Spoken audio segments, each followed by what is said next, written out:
Hey guys, tonight we're setting sail along a coast so warm, so spiced, and so utterly wrapped in salt air, you might forget you're in a history lesson.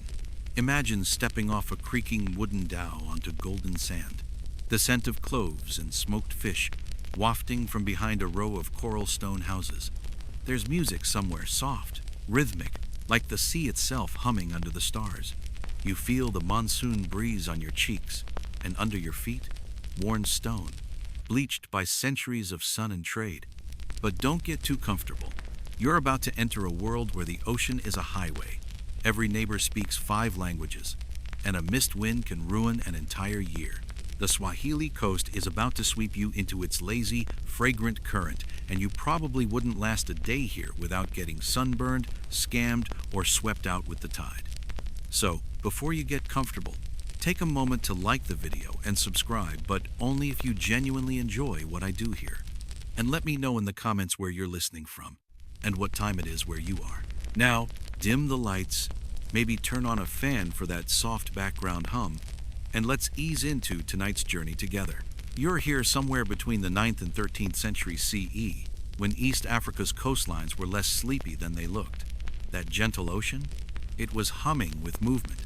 Dhows, those late-teen sailed boats that glide like arrowheads, dot the turquoise waters, leaning on the monsoon winds like kites tugged by unseen strings. You watch one glide in from India, its hull packed with Chinese porcelain, Persian rugs, and perhaps even a few jars of cardamom oil. You're standing barefoot in the sand at a harbor that technically doesn't exist on most European maps for another few centuries. The port doesn't have a name in English yet, but the locals call it Mombasa. To your left, men are unloading carved chests and bales of cloth. To your right, a group of teenage boys are laughing, chasing each other with handfuls of ripe tamarind. Everything smells like salt, fruit, wood smoke, and old rope. This is not a backwater. This is not a primitive edge of the world. This is beachfront property on the Silk Road, though the Silk Road label was never meant for oceans. Still, here it is, alive and trading. The land is lush. Mangoes and coconut palms stretch high above the coral brick houses. A fat cat slinks between market stalls. Someone's hawking rosewater drinks under a canopy of striped canvas. And at the center of it all is you squinting at the waterline, trying to make sense of how so many worlds converge here. You overhear a sailor calling out in Gujarati. Another answers in Arabic. Then a woman selling fish mutters a phrase in Swahili, a rhythmic language, with Arabic, Persian, Bantu, and even Portuguese woven into its roots.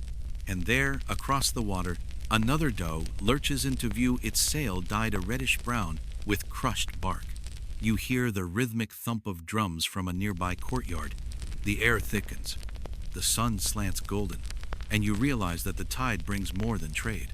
It brings religion, politics, news, jokes, love songs, and old stories from even older cities. There's a small crowd forming near a cluster of palm leaf umbrellas.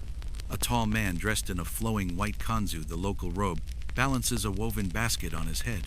In it, salted fish, dried mango, and something that looks suspiciously like dried sea cucumber. He's arguing, gently but firmly, with a buyer, not about price, but about the origin. Zanzibar, he insists, caught just after the storm, before the coral spit closed. Everyone nods. That was good fishing. You don't know what the coral spit is, but it sounds important. Here's the mainstream fact. This stretch of coast was part of a trade network that connected China, India, the Middle East, and East Africa long before Europe even knew there was a Silk Road. The goods that passed through ivory, gold, slaves, incense, spices, textiles funded cities so wealthy they were mistaken for fabled kingdoms by early European explorers. But here's a fringe tidbit you won't find in most textbooks. Swahili coastal merchants sometimes used giraffes as diplomatic gifts. Yes, actual giraffes. Their towering elegance astonished Ming emperors and baffled Arab princes. Imagine trying to sail one of those long-necked ambassadors across open water without causing an international incident. Historians still argue whether these animal emissaries were part of a structured diplomatic strategy or just the world's weirdest flex. Either way, the Swahili Coast knew how to impress. As the sky deepens into dusk, the smell of charcoal cooking fires overtakes the salty air. Someone's roasting cassava, another's boiling sweet tamarind syrup. You feel the heat rising in waves from the sand, and yet you don't move. Because this harbor, this spiced, tangled, multilingual edge of the world, feels like the quiet center of something vast and glittering. A toddler waddles by with a carved wooden toy. A woman adjusts her embroidered scarf and calls out in a language you don't recognize. It could be Somali, or Farsi, or Portuguese. No one here seems to care about the difference. Above you, the stars begin to appear, one by one, like the faint creaking of sails on a distant tide. You breathe in, slow. The sea is rocking, and you let yourself rock with it. You step off the harbor path and onto a narrow alley where the city begins to unfold quietly, coolly, as though it's used to being discovered again and again. The walls on either side are made of coral rag dead reef stone, pulled from the ocean, sun-dried, and stacked into lumpy bricks that glint slightly in the late sun. Touch one, and it's pitted, like hardened sea sponge, but cool, always cool. You run your fingers along the edge of a house, noticing that the coral has been smoothed down by centuries of palms, elbows, cloth. This city breathes old salt. A young boy passes you with a goat on a rope, whistling a tune that could be from anywhere. Behind him, the houses lean together like they're conspiring. Some are 2 stories tall, with carved balconies and wooden shutters that creak in the wind. You duck as a basket is lowered from a 2nd-story window. Someone's delivering flatbread to a neighbor below without climbing the stairs. A cat is already waiting underneath. It's not their first exchange. This street is part of a town like Lamu or Kilwa or Malindi, names that flicker in dusty textbooks but come alive here in stucco and spice. There's no grand plaza, no coliseum, no pyramid. Just quiet elegance, sand in the shoes, and sea breeze curling through keyholes. Here's a mainstream historical fact. These Swahili coastal towns were urbanized, literate, and part of an international economy centuries before the rise of most European port cities. Their architecture shows it. Coral rag houses were often whitewashed, topped with mangrove timber, and arranged to funnel sea air through shaded courtyards, early examples of passive cooling design. But one quirky tidbit? Builders used fish glue as mortar. That's right, fish glue, made from boiling skins and bones into a gelatinous paste. It was waterproof, sticky, and likely smelled like a fisherman's socks, but it held coral together like ancient cement. Historians still argue whether the coral rag building style developed independently or was introduced by Persian migrants who settled the coast around the 10th century. There's some archaeological evidence supporting both theories. Older foundations using similar techniques have been found inland, but the decorative flourishes suggest Persian influence. It's a stone-scented mystery. You turn a corner, and suddenly you're in a small, open space, more courtyard than square. There's a well in the center, and kids gathered around it. They're filling clay jugs and arguing over whose turn it is to carry water back. One girl has wrapped her headscarf like a turban and stacked 2 jugs on top of each other for efficiency. She wins. An old man sits under a tamarind tree with a parrot on his shoulder and a string of prayer beads in his hand. He nods at you like you've been here all your life. The walls of the buildings around you aren't just plain coral now, they're painted with faded red ochre patterns, fish motifs, geometric stars. Some doorways have carved Arabic script over the lintel, praising God or marking the date of construction. Others are marked with chalk or red clay symbols for good luck, protection, or love. You can't always tell which is which. You pause in front of one doorway that makes you blink. It's small, barely tall enough to pass through, without ducking, and carved with intricate spirals, stars, and stylized waves. In the center is a brass stud in the shape of a fish. It gleams. The door frame is chipped but solid, and someone has hung a blue woven mat outside to dry in the sun. This was someone's whole world once. A home, a shop, a family headquarters. You step inside, or at least imagine you do. The rooms are narrow and shaded, with high ceilings and open archways that lead into cooler corners. A breeze flows from one end to the other, even though there's no window. You hear the soft gurgle of water. Somewhere behind the far wall is a courtyard garden coconut palms, maybe a goat or two, and that one rooster that never sleeps. From a shelf, the smell of cloves stored in calabash bowls. There's a fabric-covered bench along the wall, just wide enough to lie down and pretend this could be your life. But it's not. You're just visiting. The city feels it. You feel it. A young woman walks by the doorway, glancing in briefly with that coastal look, curious but not concerned. Her robe is embroidered at the hem with fine thread, and she wears gold bangles that clink like wind chimes.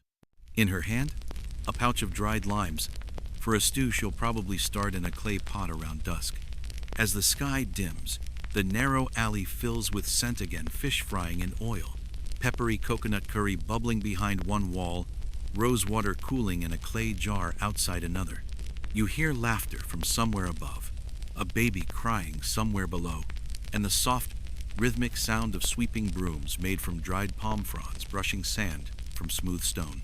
And through it all, that ocean breeze pushing gently through coral windows, over fish glue walls, past lanterns made from goat bladders and bits of bronze. This place wasn't meant to be a museum. It's alive. Still is, in pieces. It shaped the rhythm of trade, of language, of faith, of longing. And here you are, an outsider, leaning against a 1,000-year-old wall, breathing in the ghosts of cardamom and tide. The parrot screeches from across the courtyard. Karibu! Welcome!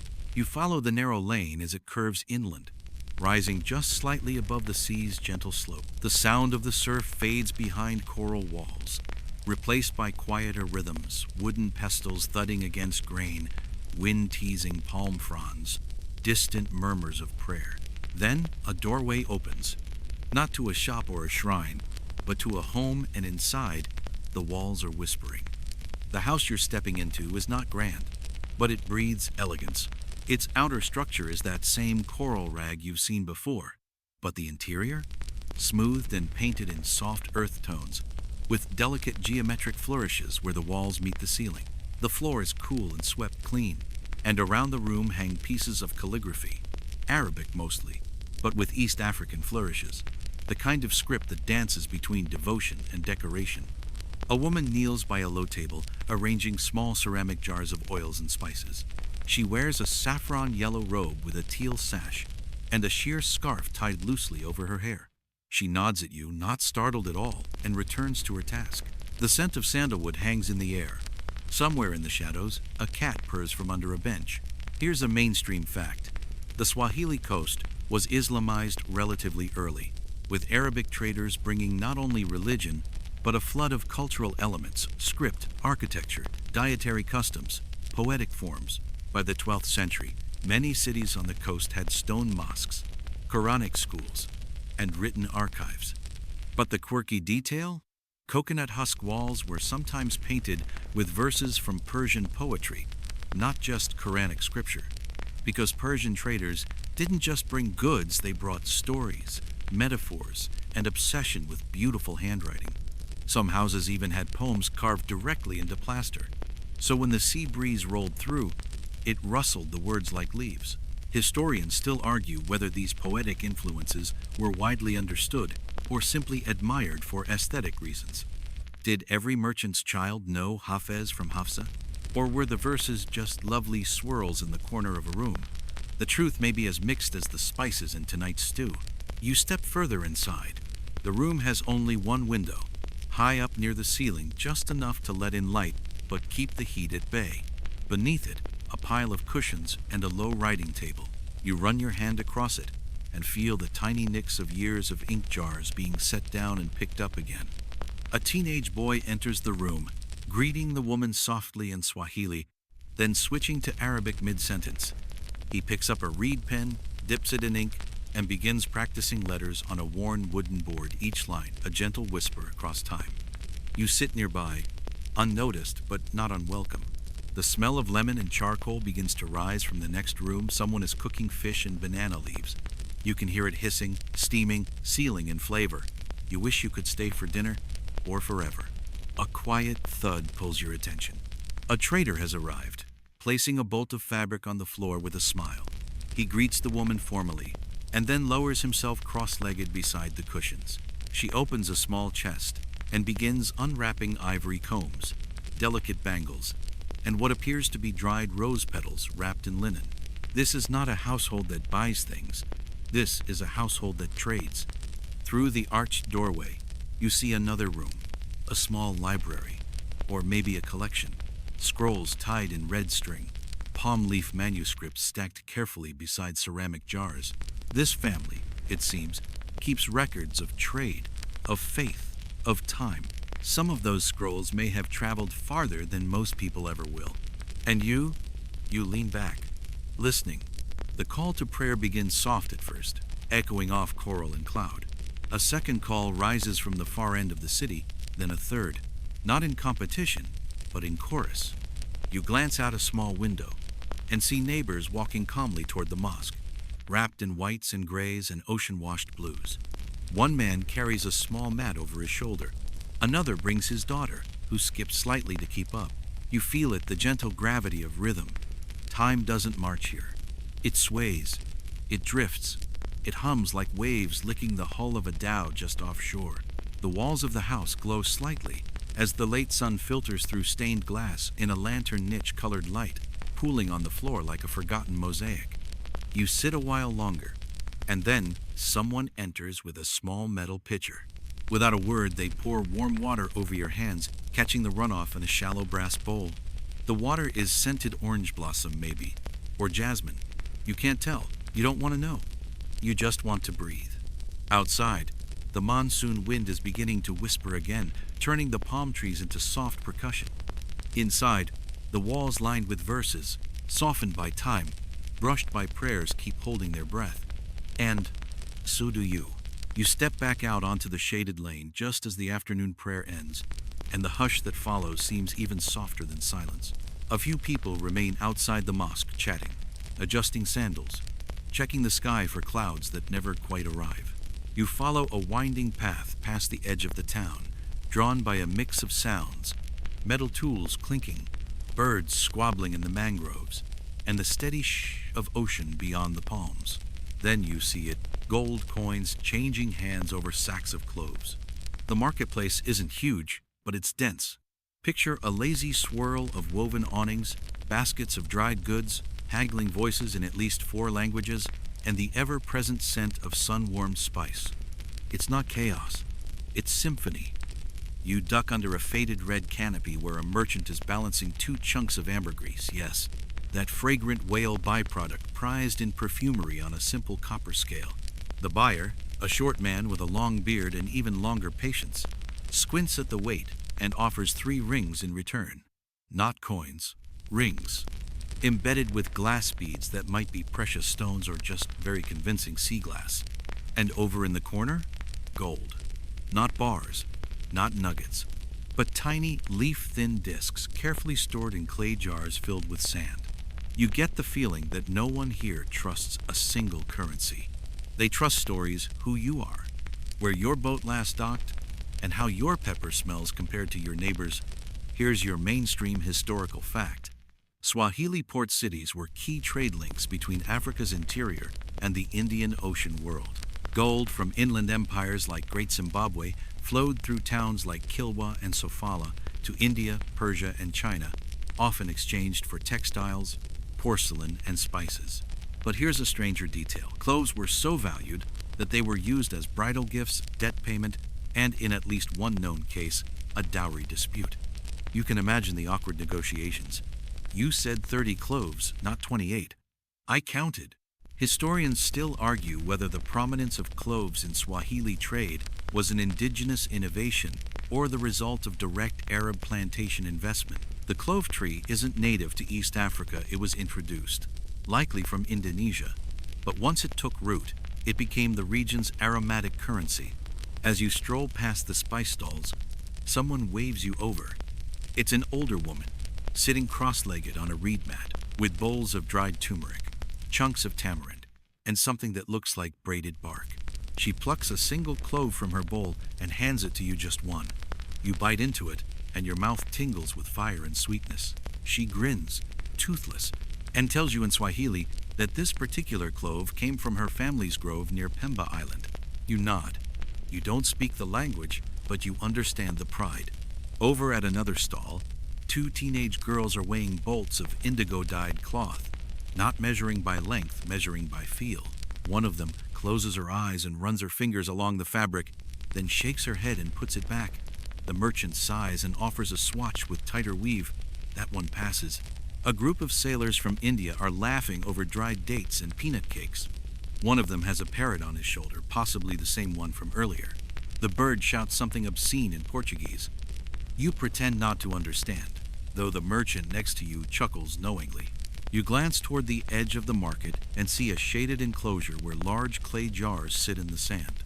Each is sealed with wax and cloth. These are the reserves: rosewater, sesame oil, powdered coral, musk too precious for casual browsing. A single jar could be worth an entire caravan of dried fish, or one extremely fine sandal. And yes, you spot the sandal. Just one, hung like a trophy from a pole, stitched with what looks like silver thread. You don't know if it's a lost shoe, a display, or an ancient marketing stunt. A tag flutters beside it. Zanzibar leather once worn by a sultan's cousin. Probably. You turn toward the waterfront where boats are loading. Ivory tusks, coiled ropes, flat baskets of dried hibiscus. Every item is tied to a name, a weight, a promise. Nothing here moves without story. And suddenly, you hear it. Not the surf, not the sails. Music. A low, looping tune from a three-stringed instrument, plucked gently beside a palm tree, where two men and a boy sit on rugs. It's not performance, it's habit. A melody for trade, a rhythm for weighing goods, a lullaby for the midday slump. You sit nearby, watching as a group of children pass, laughing and snacking on roasted cassava wrapped in banana leaves. They don't see anything magical in this place. It's just Thursday. But for you, it's everything. Salt in the breeze, gold in jars, clove on your tongue, music in your chest. You close your eyes for a moment, letting the heat settle into your shoulders, the scent of cinnamon drift into your thoughts. This isn't history. It's now, and you're in the middle of it. You're back at the harbor now, but the scene has shifted. The air feels more electric, like the whole town is holding its breath, waiting for the sails to rise. The monsoon winds are turning, and with them comes the great dance of departure. You find yourself watching the dhows again, moored like resting gulls, low wooden hulls painted in sun-peeled reds and whites, their lateen sails folded like sleeping wings. A small crew prepares one of them for a journey eastward. They pack ceramic jars with rice and dates, secure leather-wrapped bundles, and double-check the coils of rope, stacked like sleepy snakes along the deck. You move closer, and a young boy with sea-salted curls and a too-big tunic waves at you, grinning as he hauls a basket of tamarind onto the ship. His father shouts instructions from the shore in a clipped blend of Swahili and Gujarati. This isn't just travel, it's choreography. Here's the mainstream historical fact. For over 1,000 years, maritime trade on the Swahili Coast depended on the Indian Ocean's monsoon winds. Merchants had to wait for the right season, roughly November to March, for sailing east to India, and April to October to return west. Miss your window, and you were stranded for months, forced to wait out the tides and tides of another land. But here's the curious bit. Some merchants liked being stranded. That's right. Getting stuck in India or Oman or Sofala wasn't always a problem. It was an opportunity. Traders would set up temporary homes, fall in love, start families, or dive headfirst into new languages and local customs. There are even records of Swahili merchants marrying into Indian families, blending cultures so deeply that modern genetic studies show Indian lineages along the East African coast.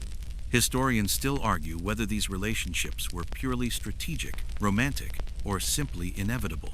But one thing's clear: the monsoon didn't just move goods, it moved people. And people, unlike jars of saffron, don't stay unchanged. You watch a dhow captain wrap his hair in a crimson scarf, then bless the mast with a whispered prayer. He doesn't yell or rush. He knows the wind will come when it's ready. Nearby, a small group of women lay out bundles of last-minute goods: coconut rope, ivory combs, dried mango slices to be loaded before departure. One of them, an older woman with a regal bearing and eyes that say she's seen 5 lifetimes of monsoons, sits cross-legged beside a ledger, recording every item with a careful stroke of ink on palm leaf. She's not just keeping accounts, she's anchoring history. The scent of tar and citrus oil rises from the hulls, mingling with the sea breeze. Someone strikes a hand drum, a rhythm just fast enough to keep the crew moving, but slow enough to keep the tone reverent. This is business, but it's also ritual. You lean against a post, watching the sails begin to rise. A few dhows already bob gently beyond the harbor, their triangular sails snapping once, twice, before catching the breeze.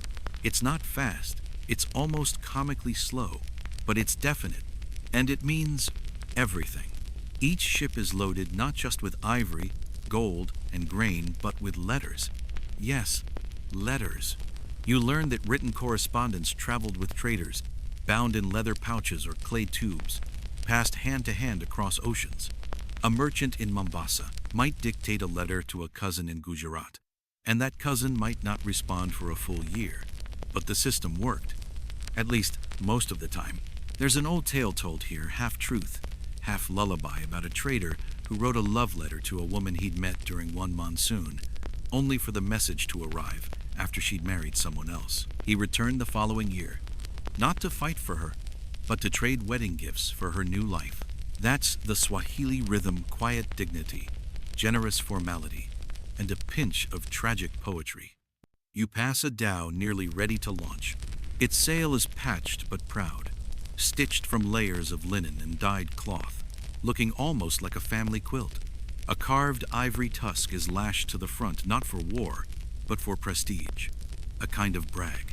The ship's name is painted in Arabic calligraphy near the bow: Sahaba wa Upepo, companion of the wind. You watch the crew push off, and just like that, she's moving. The sail bellies out, the hull rocks once, and then the boat slips forward like a sigh released after holding too long. You catch the last smile of the boy who waved at you. His job now is to sweep the deck and try not to throw up. One by one, the ships depart, and one by one, the town exhales. A merchant turns away from the dock and heads for tea. A cat returns to her fish stall perch. The woman with the ledger closes her book and hums a tune that only makes sense in this weather.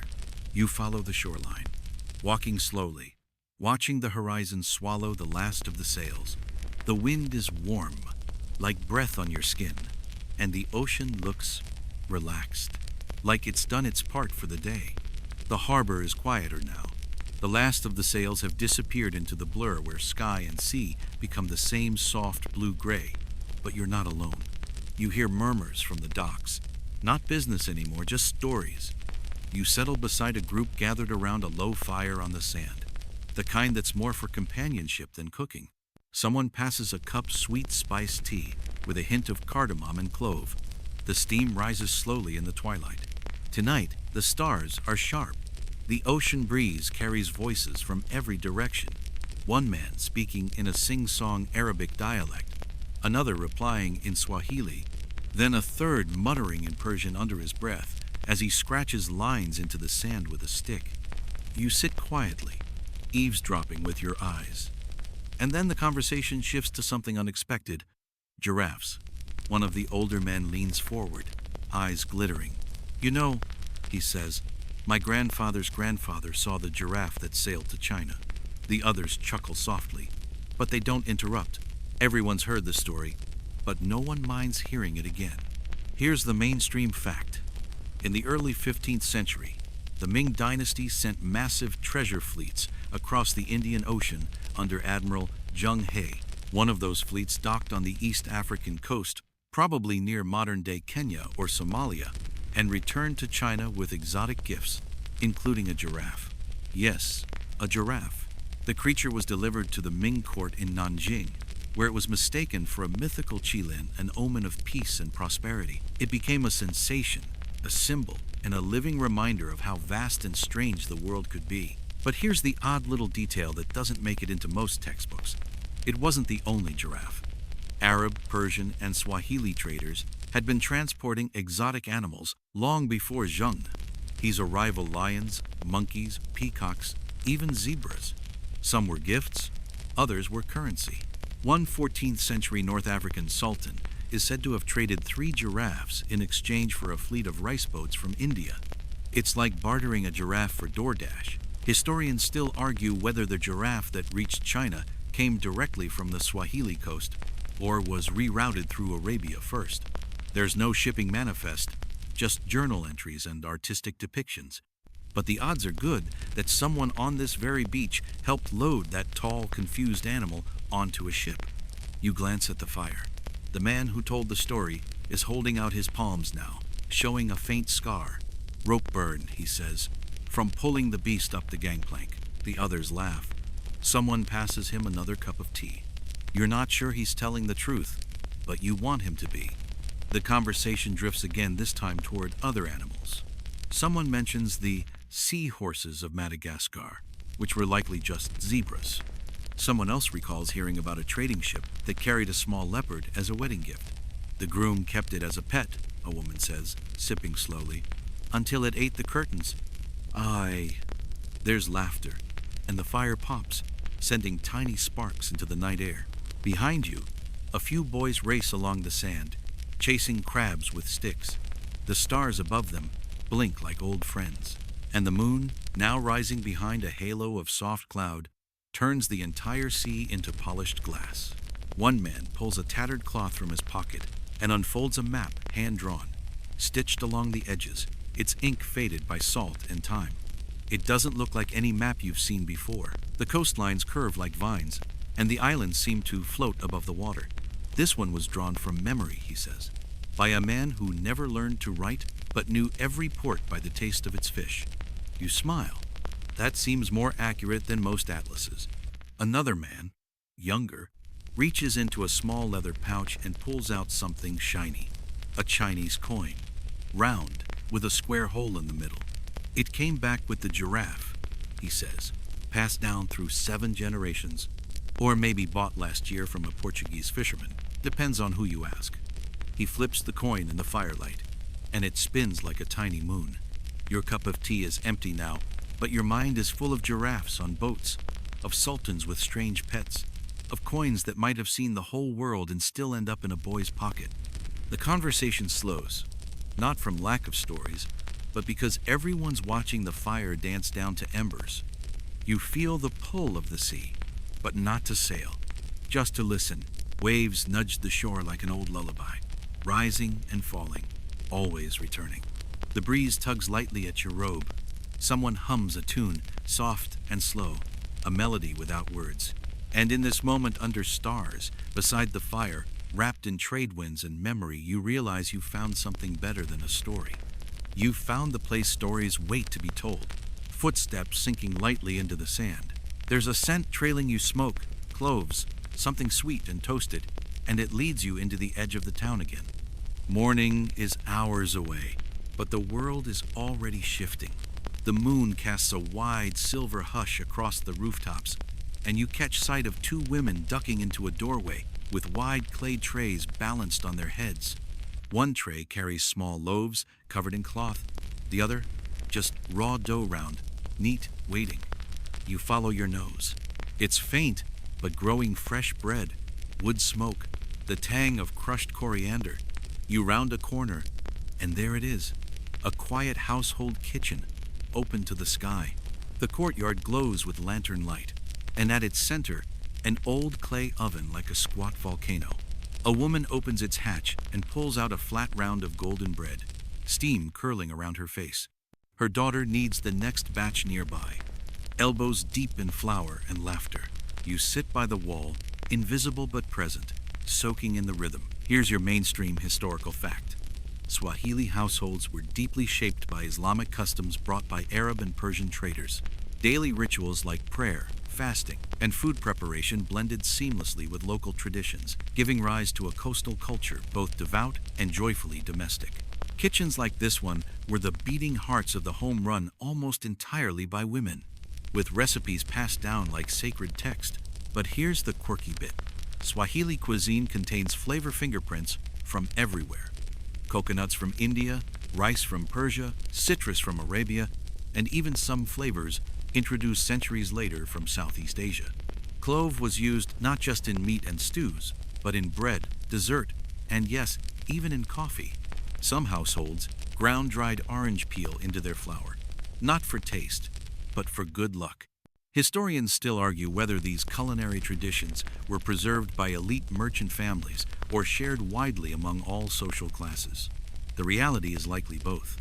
Some dishes were indeed reserved for wedding feasts and sultans' tables, but others, like the sweet bread baking before you now, were for anyone willing to wake early enough. The daughter breaks off a warm corner and feeds it to a chicken waddling nearby. The bird pecks once, then struts away like it deserves applause. You smile and step through the arch into a covered hallway, where a pair of boys lie curled under thin blankets, their bare feet sticking out in opposite directions. One snores like a tiny goat, the other is wide awake, eyes fixed on a star through a crack in the wall. He's whispering something to himself, maybe a prayer, maybe a joke, maybe a dream. The hallway leads you to another small chamber, where a man kneels on a mat, facing west, whispering a dawn prayer even though dawn hasn't quite come. He's dressed simply a white kanzu robe, a kofia cap, a scarf folded neatly beside him. His hands are open, palms upward, his forehead nearly touching the floor. You wait quietly, the air around you, holding its breath. When he finishes, he sits back and sips from a cup more of that spicy, fragrant tea, probably, and reaches for a scroll in a reed basket. He unrolls it slowly, carefully, revealing line after line of hand-inked Arabic. The page is thick, fibrous, speckled with imperfections. The words themselves are flawless. You don't need to read Arabic to know that this isn't just business.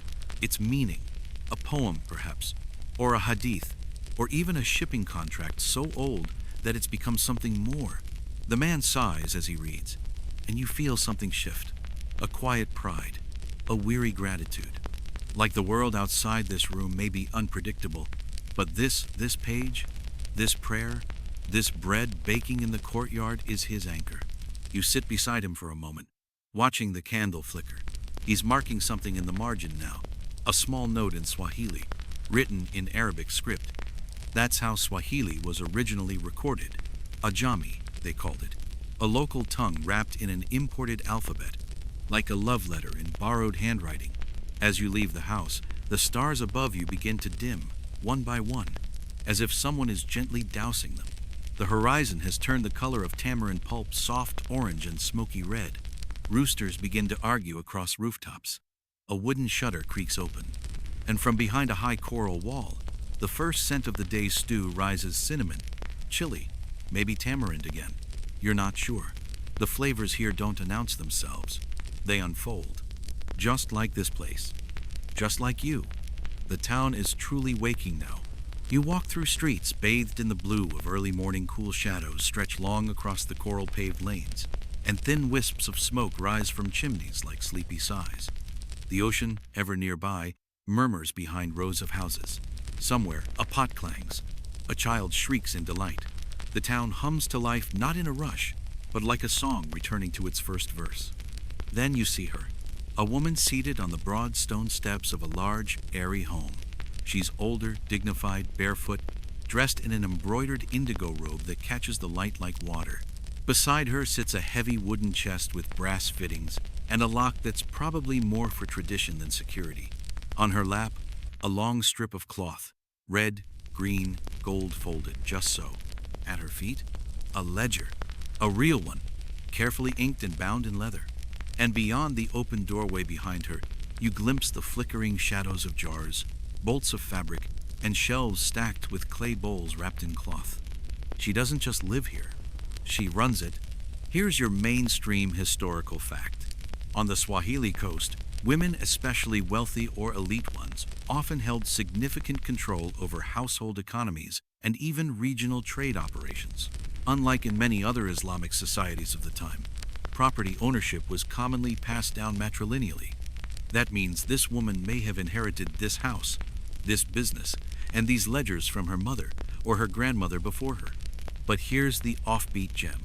Some of these women became so prominent in commerce, that foreign visitors assumed they were queens. Portuguese explorers wrote confused accounts of female sultans or merchant wives who conducted diplomatic meetings from shaded courtyards while servants poured tamarind wine. One 16th century Italian sailor recorded being interviewed by a woman who wore 5 rings on each hand and asked more questions than a Venetian customs officer. Historians still argue whether these women were exceptional or representative, whether their prominence was the norm or simply the preserved fragments of rare cases. But the architecture of these homes, the inheritance laws, and the oral history suggest that female authority was not only possible, it was expected. You linger across the lane as the woman lifts her eyes from her work and greets a young man approaching with a wrapped bundle. She unfolds the cloth, dried fish, ivory hairpins, and 2 small sacks, probably cloves and cinnamon. She nods, motions toward the house, and the man disappears inside. Trade, delegation, inventory. It's not a shop, it's a network. And her ledger? It's more than a list of sales. It includes dates of wins, names of dhows, observations about cloth dye quality, even notes about a Persian trader's wedding plans. You catch a glimpse of the last line. We'll need more ink by the next moon.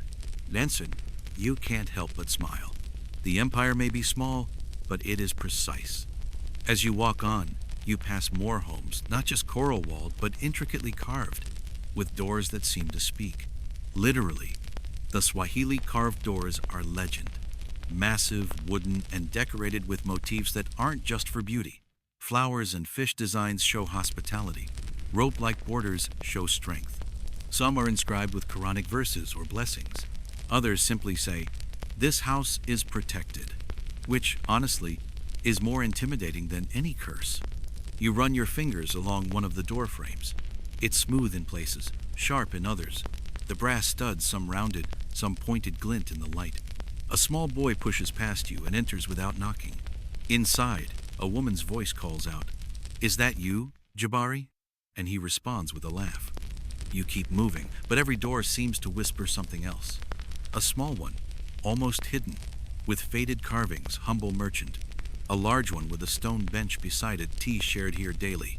One with peacock feathers nailed above the lintel, no idea, but probably fabulous. You finally reach a wide courtyard where several women sit in a circle, twisting palm leaves into baskets.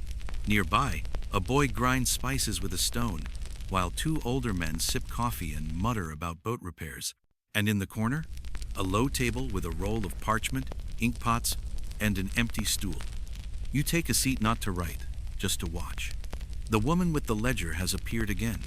She's making her rounds now, nodding, murmuring, checking bundles of goods wrapped in waxed cloth. One of the younger women brings her a cup of something pale and steaming. She sips, sighs, and says something that makes the whole group laugh. And just like that, the market begins again. Not with a bell or a shout, but with a joke. With a sip, with a woman in an indigo robe, running a port from her porch. The breeze picks up again, this time sharper, with the faint briny scent of low tide riding its edges. The town around you is busy now, traders heading inland with donkeys, fishermen unloading their catch into woven baskets, and shopkeepers rearranging their stalls for a fresh wave of haggling. But something else pulls your attention. A raised platform beneath a white canvas awning near the central square. Around it, small groups of men and women lean in, murmuring and motioning with their hands. The table under the awning is covered in maps, spices, polished stones, and something that looks like a half-burned candle, but is actually a lump of musk from a civet cat. This isn't a market. This is a negotiation. You inch closer and catch the tail end of a conversation. A tall merchant from Oman is trying to trade sandalwood from the Arabian coast for East African ironwork and a bag of dried hibiscus. The Swahili trader he's speaking with wears a kofia embroidered with silver thread and strokes his beard thoughtfully before saying, "One more sack of saffron, and we have a deal." You spot a third figure, almost hidden in shadow, an older man seated on a cushion, his fingers idly tracing lines on a palm leaf manuscript. He says nothing, but when he nods once, the Omanis agree instantly. That's the broker. He hasn't said a word, but everyone listens when he breathes. Here's your mainstream fact. The The Swahili Coast was a true melting pot of trade, with goods and merchants arriving from India, Persia, Arabia, and later China and Europe. But more than goods, it was information that moved navigational secrets, political news, family gossip, and yes, tall tales. But here's your fringe detail. Some traders carried not just maps, but rumors, and there were dedicated map talkers in port cities, men, and occasionally women, whose job was to interpret new reports and update mental charts. They didn't draw them, they told them, if you sail 3 days east from here, you'll find a cove where the cinnamon trees grow sideways. That kind of thing. Historians still argue whether these oral cartographers shaped actual nautical charts or simply served as local color. But there's evidence in Arabic navigation texts that certain descriptions down to the smell of a port originated from these spoken guides. And right now, you're standing among them. The conversation turns to stranger things. A sailor from Gujarat swears he saw a lighthouse on an unmarked island. A Somali woman claims there's a temple near the Lamu archipelago where the priests feed the moon mangoes. Everyone chuckles, but no one denies it. At another table, a man opens a satchel filled with maps, not flat ones, but rolled scrolls, each stiff with sea air. The scrolls are hand-drawn, full of curves and loops and strange symbols. One shows the Swahili coastline drawn upside down north at the bottom, the sea as a looping spine. Why is the ocean shaped like a snake? You ask aloud. Someone next to you shrugs. Because it moves. Good enough. You lean in closer and see the trade route sketched across the vellum, from Zanzibar to Aden to Cambay to Calicut. Not straight lines, more like pathways drawn by water itself. Wind currents, island hops, storm shortcuts. These aren't maps for explorers. These are reminders for people who've already been. Suddenly, the merchant in the embroidered kofia lifts a small sealed packet and shakes it gently. Everyone goes quiet. It's nutmeg. Small, wrinkled, reddish-brown seeds, wrapped in a woven pouch and sealed with wax. He places it gently on the table, like a sacred object. The murmurs begin again. Nutmeg isn't grown on the Swahili coast. It comes from the Banda Islands in Indonesia, which means someone, probably many someones, carried it through dozens of ports, across thousands of kilometers, past pirates, storms, and diplomatic tantrums. Now it rests here, like a whisper from the other side of the world. Someone offers 2 bolts of cotton cloth, but the trader laughs. Try again, he says, his tone playful but firm. A debate begins, half transaction, half theater. The onlookers lean in, amused. This isn't about price. It's about honor, about whose cinnamon smells sweeter, whose dye lasts longer, whose pearls glow under moonlight. You take a step back and notice something else. The walls nearby are covered in chalk drawings, arrows, names of boats, dates when ships departed or are expected to return. There's even a sketch of a dhow with a smiley face drawn on its sail. Underneath it, come back before the monsoon flips. Not graffiti, communication. Even the buildings talk here. And as you turn away, you pass a low wooden bench where 3 children sit with a bowl of tamarind candy, chewing slowly and staring at a drawing of a sea monster chalked in bright red. One of them says, "My uncle says he saw that off Pate Island." The others nod. No laughter, just awe. You glance at the monster serpent-like, with coral horns and huge eyes. And you think, maybe your uncle did. Because here, stories move like trade winds. And who are you to say what's impossible? By mid-morning, the market hums like a well-oiled loom, threads of sound and scent weaving the fabric of 1,000 tiny exchanges. You follow your nose down a side alley, and suddenly quiet. The ocean's still near, but muffled now by tall coral walls. A broad-leafed mango tree stretches over the lane, its fruit hanging like sleeping suns. Beneath it, a low structure with a shaded veranda comes into view. No signs, no market noise, just laughter. Gentle, rhythmic, like waves lapping on marble steps. You found the caravanserai. That's right. Even in coastal towns, these way stations weren't just for camels and inland traders. They were essential spaces, half rest stop, half cultural hub. This one's intimate. A cool central courtyard shaded by reeds, surrounded by rooms built low and squat to trap the breeze. Water drips into a stone basin from a carved spout shaped like a fish. A rooster wanders past with no agenda. And in one corner, yes, there's a man reading poetry aloud under a mango tree. You lean in. The voice is melodic, lilting through the courtyard. It's Persian verse Hafez, or maybe Rumi, but the man pauses now and then to translate into Swahili, adding commentary, jokes, little digs at rival poets. His audience? Half a dozen traders, a child with a stick drawing patterns in the dust, and a woman weaving palm fronds into a basket while nodding to the meter. Here's your mainstream fact. Persian poetry, music, and storytelling had a massive influence on Swahili intellectual life. Educated Swahili elites, especially in towns like Kilwa and Mombasa, often studied Arabic and Persian literature. Manuscripts have been found that combine Swahili folktales with Persian moral fables, adapted to fit local customs. But here's your quirky tidbit. Some caravanserais on the Swahili Coast hosted nightly storytelling salons. Think open mic night, but with poetry, debate, ghost stories, and singing. One 13th century visitor recorded a Swahili poet challenging an Omani merchant to a verse duel over whose port had better coconuts. It lasted 3 nights. The coconuts never settled it.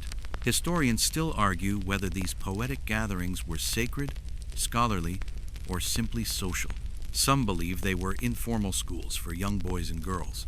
Others think they were just a way to pass time until the monsoon winds turned.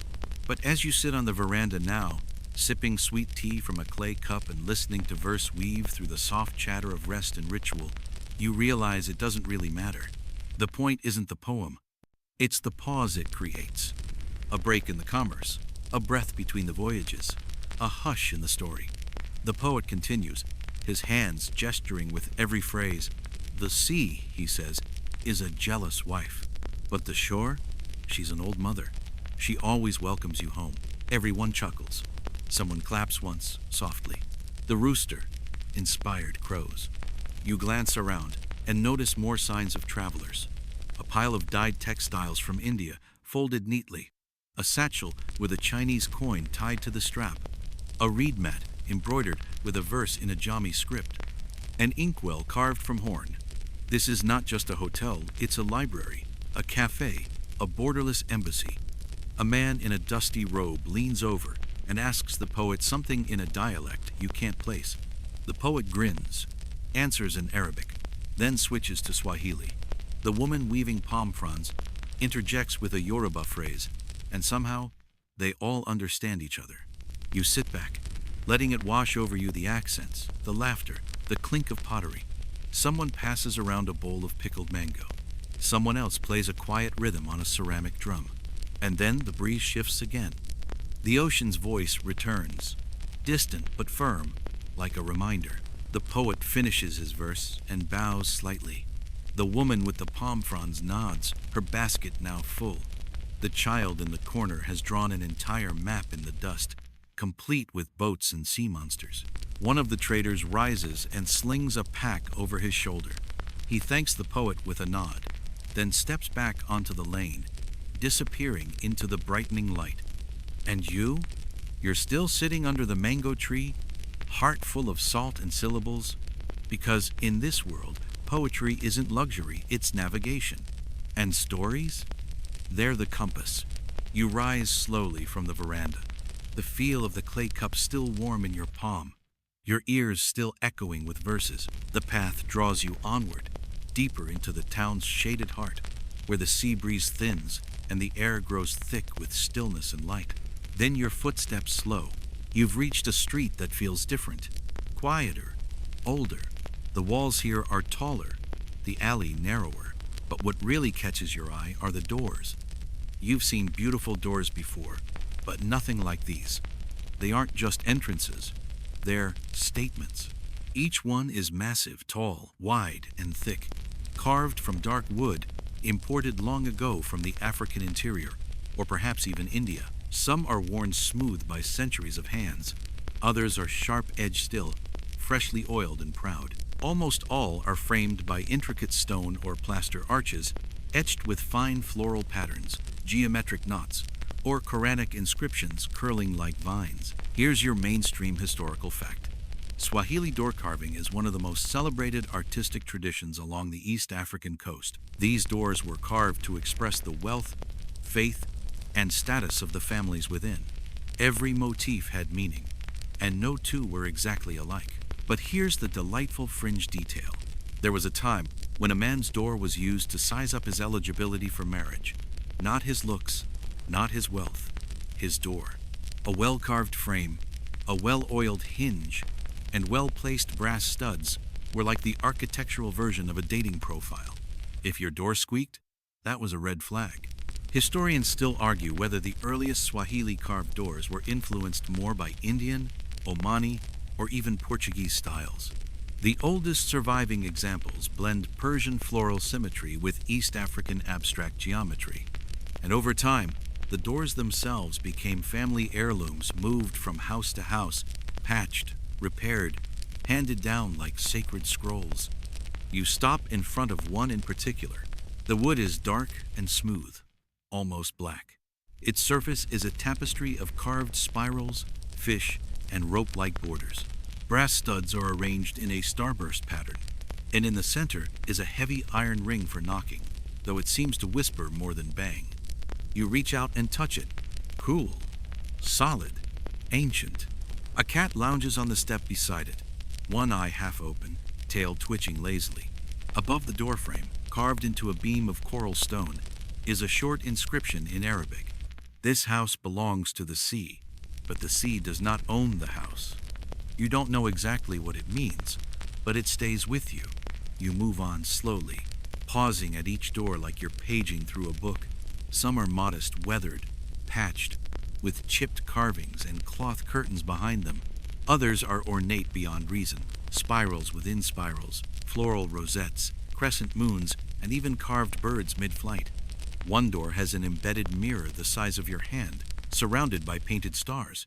Another features two tiny carved hands, palms upward, like the doorway itself is offering a prayer. And then music, not loud, not melodic, but a quiet tapping, rhythmic and careful. You peer around the corner and find a boy no older than 10, seated on a stool with a chisel and mallet, working on a small wooden panel. His teacher, an older man with calloused hands and an ink-stained robe, watches quietly, not correcting, just watching. You crouch nearby and watch too. Tap, tap, tap, pause, tap, zand, tap again. The teacher finally speaks. Too deep, he says gently. The boy nods, adjusts, and continues. Here, the craft is still alive. The old man explains doors aren't just for the living. Sometimes they're made for the dead. Small wooden markers carved with prayers and family lines, set above graves or placed at the entrances of abandoned homes, so the ancestors still have a way back. He tells you that every motif means something. The twisted rope, strength. The fish, blessing. The lotus, knowledge. The brass studs, protection not from thieves, but from envy. You look around with new eyes. This isn't just a neighborhood. It's a museum with no walls. A diary you read by walking. 1,000 years of belief and bragging, quietly nailed to hinges. The boy finishes his panel and holds it up, grinning. It's not perfect. One swirl is crooked, one star too shallow, but it's beautiful. The teacher nods once, satisfied. Good. It tells the truth. Aye. The panel will probably be installed on a small door at the edge of town, maybe for a new storeroom, maybe for a family's second house. It will outlive them all. As you walk on, you start to wonder, how many hands have passed over these doors? How many prayers whispered as they entered? How many stories, marriages, migrations, births, departures passed through without being written down? You pause at one last door. It's cracked, slightly open. Behind it, a courtyard bathed in soft yellow light, and the low murmuring of someone reciting verse. You think of knocking, of entering, of asking to hear the whole poem. But instead you smile and keep walking, because here the doors already speak, and you've learned how to listen.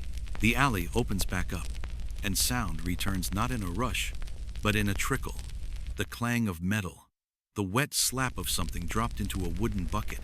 Voices, louder now, but still unhurried. You're nearing the fish market. It's not where you expected it. Not a wide plaza or dedicated warehouse, but a long, shaded corridor tucked behind a row of houses. The air is thick with brine and scale, but not unpleasant like seaweed drying in the sun, or the inside of a conch shell left out too long. The market is already halfway through its morning pulse. Baskets overflow with silver ribbonfish, red snapper, long, sharp-beaked barracuda. A man sits cross-legged near a pile of small sharks, calmly sharpening a curved blade on a flat stone while haggling over octopus. A group of women stands nearby, inspecting a catch with the same intensity usually reserved for gemstones. One pokes a fish's eye, judging its freshness. Another holds up a crab like it's auditioning for a play. Still twitching, she says approvingly, and tosses it into her basket. But among the market stalls, something feels off. It's not what they're saying, it's how they're saying it. You start to notice a pattern in the chatter, quick exchanges that slide from Swahili to Arabic, to something that sounds like coded shorthand. Fish names, yes, but also ship names. Weather forecasts, political hints. You lean against a post, pretending to admire a bucket of squid. That's when you hear it. 3 sails from Hormuz this week. Too fast. Might be Portuguese. Another voice lower. Or Ottoman. Either way, they're watching Sofala again. End of 20. The woman who spoke isn't a trader. She's wearing a plain shawl, no basket in sight. She plucks a mussel from a crate, sniffs it, and puts it back. Casual. But her eyes? Not casual at all. You've stumbled into something more than seafood. Here's your mainstream fact. Swahili port cities weren't just economic hubs. They were diplomatic pressure points, little nodes of information between empires. Arab sultans, Persian traders, Indian financiers, and eventually Portuguese and Ottoman agents all moved through these ports, using fish markets and mosques and homes to gather intelligence. But here's the weirder truth. Some of the best informants weren't officials. They were fishmongers, barbers, bakers, anyone who could hear stories and know which ones mattered. There's a 15th century account of a woman in Kilwa who sold sardines from a stall under a tamarind tree and allegedly brokered information between a Yemeni admiral and a local sheikh over sardines. Historians still argue whether this informal intelligence system was organized or organic. Was it a network? Or just people being observant in places where news meant power? You look back at the 2 women. They're laughing now loud, warm, probably about the price of lobster, but one of them drops a small shell onto the ground as she turns. The other kicks it toward a boy with a basket. He nods, picks it up, and vanishes down a side alley. Message sent. In the back corner of the market, under a patched canopy, sits a man with a face like carved bark. He's mending nets, slowly, with a needle as long as your finger. But his real job? Listening. A sailor walks up with a bag of shrimp and says, "They're building again near the northern reef." The old man nods. "Too soon. Last storm wasn't even finished." That's not about shrimp. A woman asks him for mackerel. He gives her sardines instead. She thanks him anyway and leaves quickly. It's all wrapped in routine, all hidden in plain sight, like spices mixed into a stew you've tasted 100 times, never realizing the depth beneath the broth. As you step through the rows of stalls, you begin to hear other layers. Not secrets, just subtleties. 2 children fighting over a fish head, a vendor humming an old Persian lullaby, a man asking for the usual, and receiving not fish, but a folded note tucked under his change. And you realize, the fish market is the town's nervous system, slippery, tangled, and alive. Information flows here like brine through cracked coral, salty, sharp, essential. You pass a stand where a young boy is arranging starfish in perfect circles. His grandfather watches silently. You ask, "Why the starfish?" The boy shrugs. They keep count. Then he winks. Of what? Depends who's asking. You buy a dried anchovy just to stay inconspicuous. As you walk away, a rooster scuttles across your path carrying half a crab in its beak, chased by 2 cats and a laughing toddler. That, at least, seems honest. But still, you glance over your shoulder. Because here, even the shrimp might be listening. You escape the bustle of the fish market with your dried anchovy now slightly warm in your hand and step into a shaded street where the sun can't quite squeeze between the buildings. It's quieter here, though you can still hear the clamor in the distance. This part of town feels domestic, personal, and also unexpectedly elegant. There's fabric fluttering from second-floor balconies, dyed cloth in saffron, indigo, russet, teal. They sway like flags, but each one is carefully clipped or pinned, as if someone is silently announcing, "We live here, we belong here, and we do it with style." You turn a corner and catch your reflection in a brass tray hung on a door. For a moment you're surprised. You're dusty, sun-kissed, a little hunched from the walk. But you look like you belong, just a bit, until a child points at your tunic and laughs, then vanishes into a courtyard. A man sitting on a stool nearby, weaving a reed mat, gestures at you kindly and says in Swahili, "That robe is too tight in the shoulders, and you should be wearing a kanzu." You look down. Okay, fair, it is a little snug. He smiles and nods toward a low building ahead, where you see bolts of fabric being unrolled and measured on long wooden tables. You follow the sound of snipping scissors and arrive at what can only be described as a fashion studio, Swahili Coast style. Inside, it's both chaos and calm. One woman is fitting a client in a gleaming white kanzu, adjusting the hem with tiny tacks. A man with silver hair is sketching a pattern on thin parchment with a charcoal stick, occasionally blowing gently to keep the lines sharp. Spools of thread hang from a rack like fruit. The air smells faintly of pressed cotton and jasmine oil. Here's your mainstream fact. The kanzu, a long, flowing white robe, is a traditional garment worn by Swahili men, especially during religious events or formal gatherings.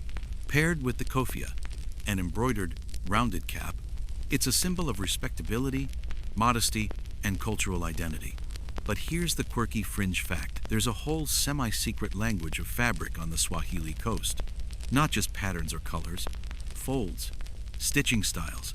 The angle of a shoulder seam could signify a person's hometown. A particular embroidery thread, dyed with clove or coconut ash, might hint at a family's trade. Even the weight of the fabric could send a message. Lighter for young men seeking work, heavier for older men who had already earned their shade. Historians still argue whether this signaling system was widespread or mostly regional, but many oral traditions point to clothing as conversation, especially among urban elites. You watch as a young boy is fitted with his first kanzu, a coming-of-age robe. His mother smooths the front of it and adjusts the neckline, whispering something into his ear that makes him beam. His little sister, nearby, is trying on a woven sash far too long for her, looping it twice around her waist until she looks like a very tiny merchant.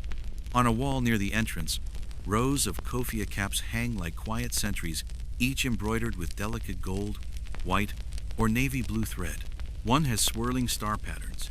Another has a tight basket weave. You reach out to touch one and find the thread stiffer than expected, waxed, maybe, or treated with some natural starch. The shopkeeper notices your interest and walks over. "That one," he says, tapping the star-patterned kofia, "was for a wedding. Groom from Zanzibar, bride from Malindi. Took 3 weeks to stitch. They divorced, but he kept the cap." He shrugs. "Good hat. In the back of the shop, you spot a trunk with older textiles, faded but rich in character. The woman unrolling them explains that some of the cloth came from India, some from Yemen, and some woven right here on the coast. One piece, a deep maroon strip with bright orange embroidery, is said to have been a gift from a Somali sultan's daughter to a Swahili scholar she never married. But she sent the cloth anyway. Because style is style," the seamstress says, grinning. A man walks in, speaking fast Swahili, gesturing to his robe. He needs it mended before the midday prayer. The tailor doesn't blink.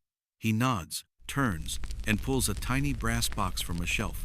Inside, 3 needles, 1 button, and a sprig of clove for scent. Stitch, snip, fold, done. You leave the shop feeling crisper, even without a robe, even with your shoulders still slightly uneven. Because now you know, Clothing here is never just clothing. It's biography. It's geography. It's silent poetry stitched in coconut fiber. And when the wind picks up and those dyed fabrics ripple above the alley, you realize they're not drying. They're speaking. The alley leads you gently out of town, where the buildings give way to groves of coconut palms and thick undergrowth buzzing with insects you'll never meet by name. The air shifts again, less salt, more sap. You're walking on packed earth now, the kind that clings to your sandals and smells faintly of wet bark and history. And then bells, faint at first, like distant wind chimes, then closer, rhythmic, clinking metal and soft, deliberate footsteps. You move toward the sound and see them. A caravan. Dozens of camels moving slowly along a coastal path, their heads swaying like dancers in a trance. Each wears a string of bells around its neck and bundles of goods tied with thick rope. Some carry bales of cloth, others sealed clay jars, and one you swear is stacked high with small bird cages, each with a feathered occupant tweeting in protest. Their feet leave perfect crescent prints in the soil. Leading the caravan are three men in long tunics, kanzus again, though dustier now, and patterned in earth tones. Their heads are wrapped in cloth to block the sun. One holds a long staff not for walking, but for pointing. The other two walk in silence, listening to the bells. You fall in step beside them. No one stops you. Here's your mainstream historical fact. The Swahili Coast was more than just ports. It was the terminus of a massive inland trade network that connected the African interior with the Indian Ocean. Caravans like this one brought goods, gold, ivory, gum arabic, hides, and enslaved people from as far inland as modern-day Congo and Zambia to the coastal cities. But here's your surprising tidbit. The camels? Not native. They were introduced from Arabia, likely via Somalia, and adapted with remarkable ease. And while they were ideal for desert trade, they didn't thrive in the coastal humidity. So, caravans often stopped just short of the ocean. Goods were then carried by porters, or reloaded onto donkeys, or rolled down muddy trails on carts. Some traders even used wheelbarrow-like sledges pulled across packed earth by oxen. Historians still argue how far inland the Swahili trade actually reached. Some claim it stretched into the heart of Africa. Others believe the trade relied on layers of intermediaries. What is clear, the flow of goods didn't stop at the shore. It pulsed inland, carried by camels, contracts, and clanging bells. As you walk with the caravan, you pass a man sipping tamarind juice from a hollowed gourd. Another chews on sugarcane and hums. There's no rush. The pace is deliberate. One camel tries to wander off into the brush. Its handler whistles once, and it immediately swings back, looking vaguely embarrassed. The leader gestures toward a clearing ahead, where a small open-air station has been built, just a palm leaf shelter, a water trough carved from stone, and a low platform for unpacking. You watch as the camels kneel, with the slow, practiced groan of animals who have done this 100 times. Bundles are lifted, unwrapped, inspected. One man counts clay pots. Another weighs dried resin. One carefully unfolds a bolt of cloth, sun-bleached, rich in reds and yellows, smelling faintly of smoke and cloves. Nearby, two porters rest under a mango tree. One sharpens a knife, the other whittles a figurine from soft wood, shaped like a bird. Not for sale, just something to do.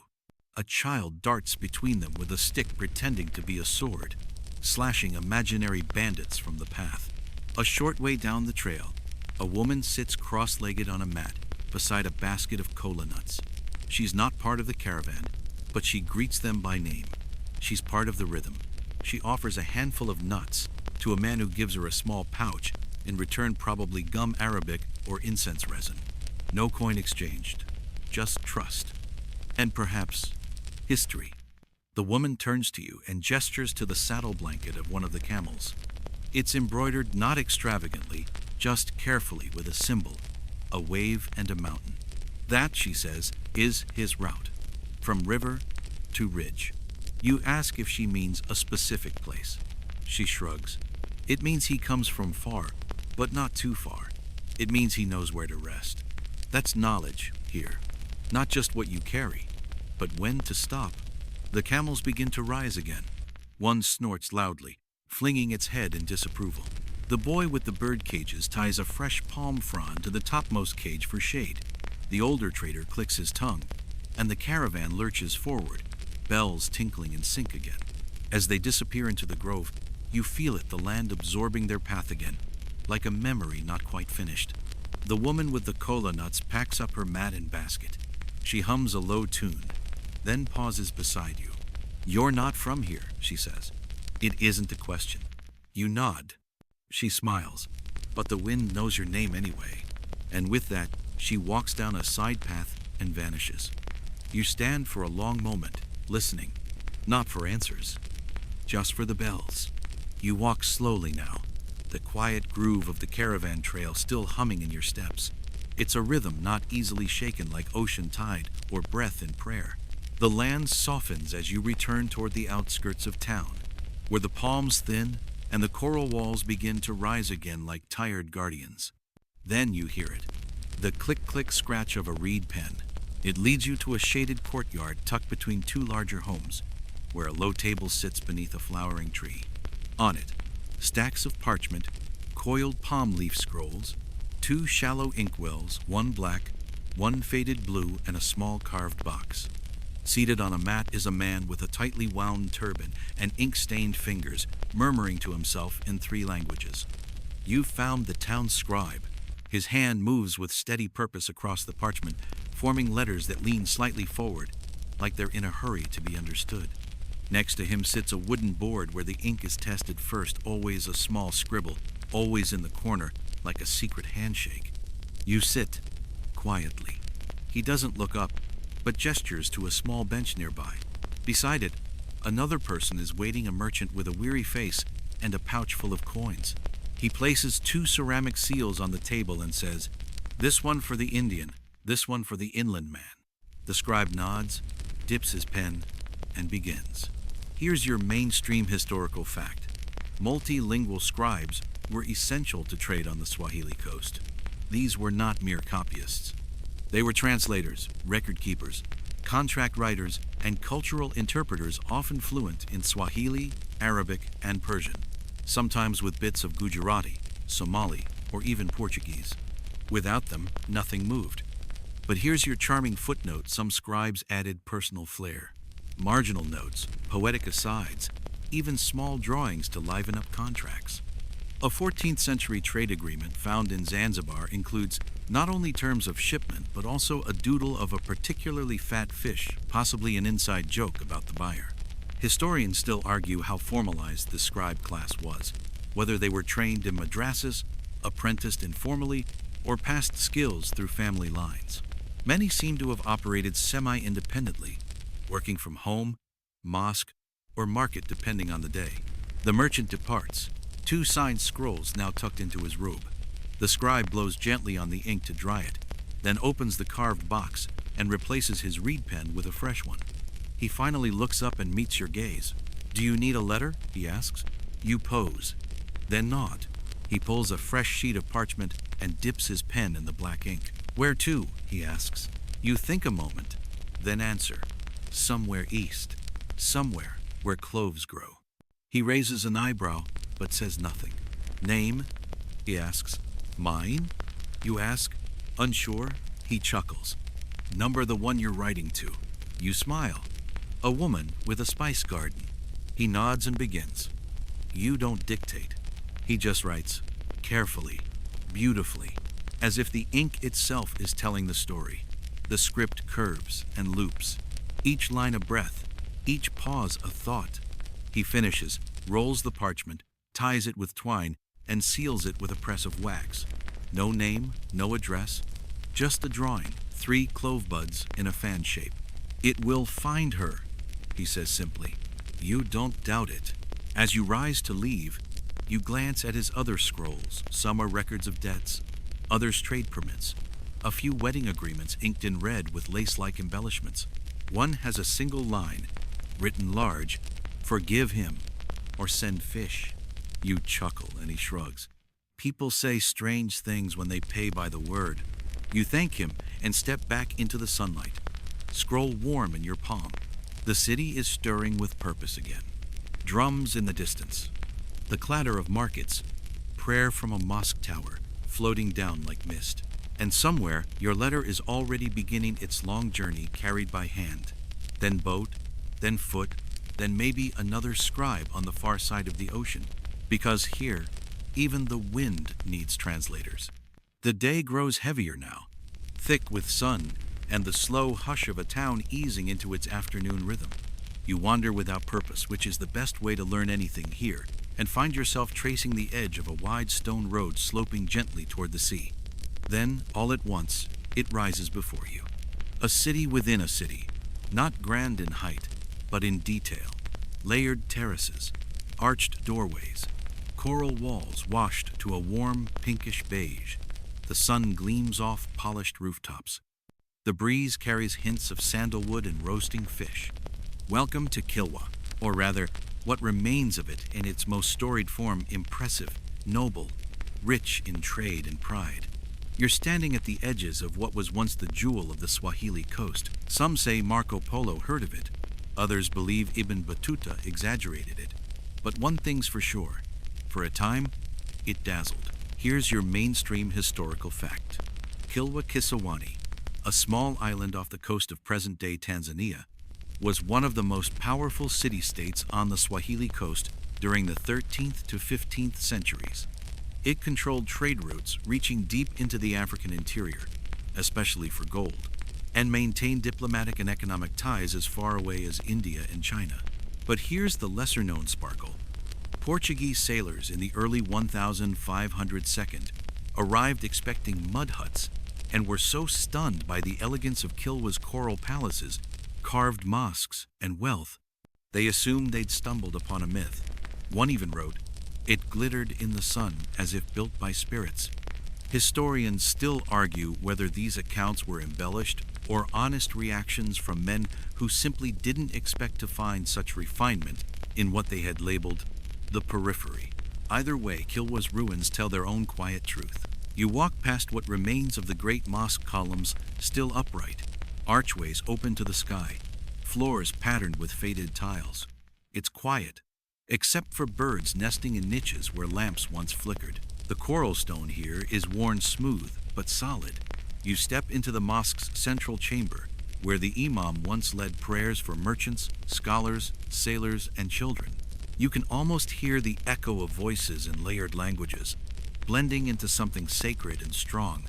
Outside, you stroll beneath the shadows of collapsed walls and once grand home. There's a palace, the Husuni Kubwa, now roofless but still stately, with water cisterns and bathing pools that once shimmered beneath moonlight. You imagine the clink of coins in a merchant's pouch, the swish of a silk robe in the breeze, the careful footsteps of a servant balancing a tray of cardamom tea. And then, further inland, there's a marketplace, or what's left of it. The floor is packed with coral fragments and glass beads, unearthed slowly by time. You crouch in spot one, a tiny shard of Chinese porcelain, blue on white, tucked between stones. Someone held this, ate from it, brought it across oceans, dropped it maybe during a deal or maybe during an argument. You pocket it just for a moment before setting it gently on a ledge. It belongs here. A local boy approaches, barefoot and curious. He watches you for a while, then gestures toward a broken wall. You follow him around a curve and find a small shaded space beneath a stone arch. Painted on the wall is a faded pattern, almost invisible at first, then clearer. A map, not of land, of routes, arrows, symbols, the sea, imagined, dots marking ports. Kilwa at the center. The boy touches one of the dots and says, "This is where my uncle says our family came from, before we were here." Do you believe him? You ask. He shrugs. He's wrong about fish, but he's right about stars. That's good enough. You sit together for a while, watching the breeze stir the mango trees beyond the wall. Kilwa may be ruins now, but in your mind, it lives. It always has. In golden sunlight, in coral and coin, in the way people remember it with such awe that even silence feels like an echo. As you rise to leave, the boy offers you a mango. Small, sweet, warm from the sun. You bite in, juice running down your chin. And somewhere far away, Maybe someone else is tasting the same fruit, carried across the sea in a crate marked Kilwa, wondering where it came from and how something so small could taste like legend. The mango's sweetness lingers on your tongue as you wander back toward the sea, following no path but the sun.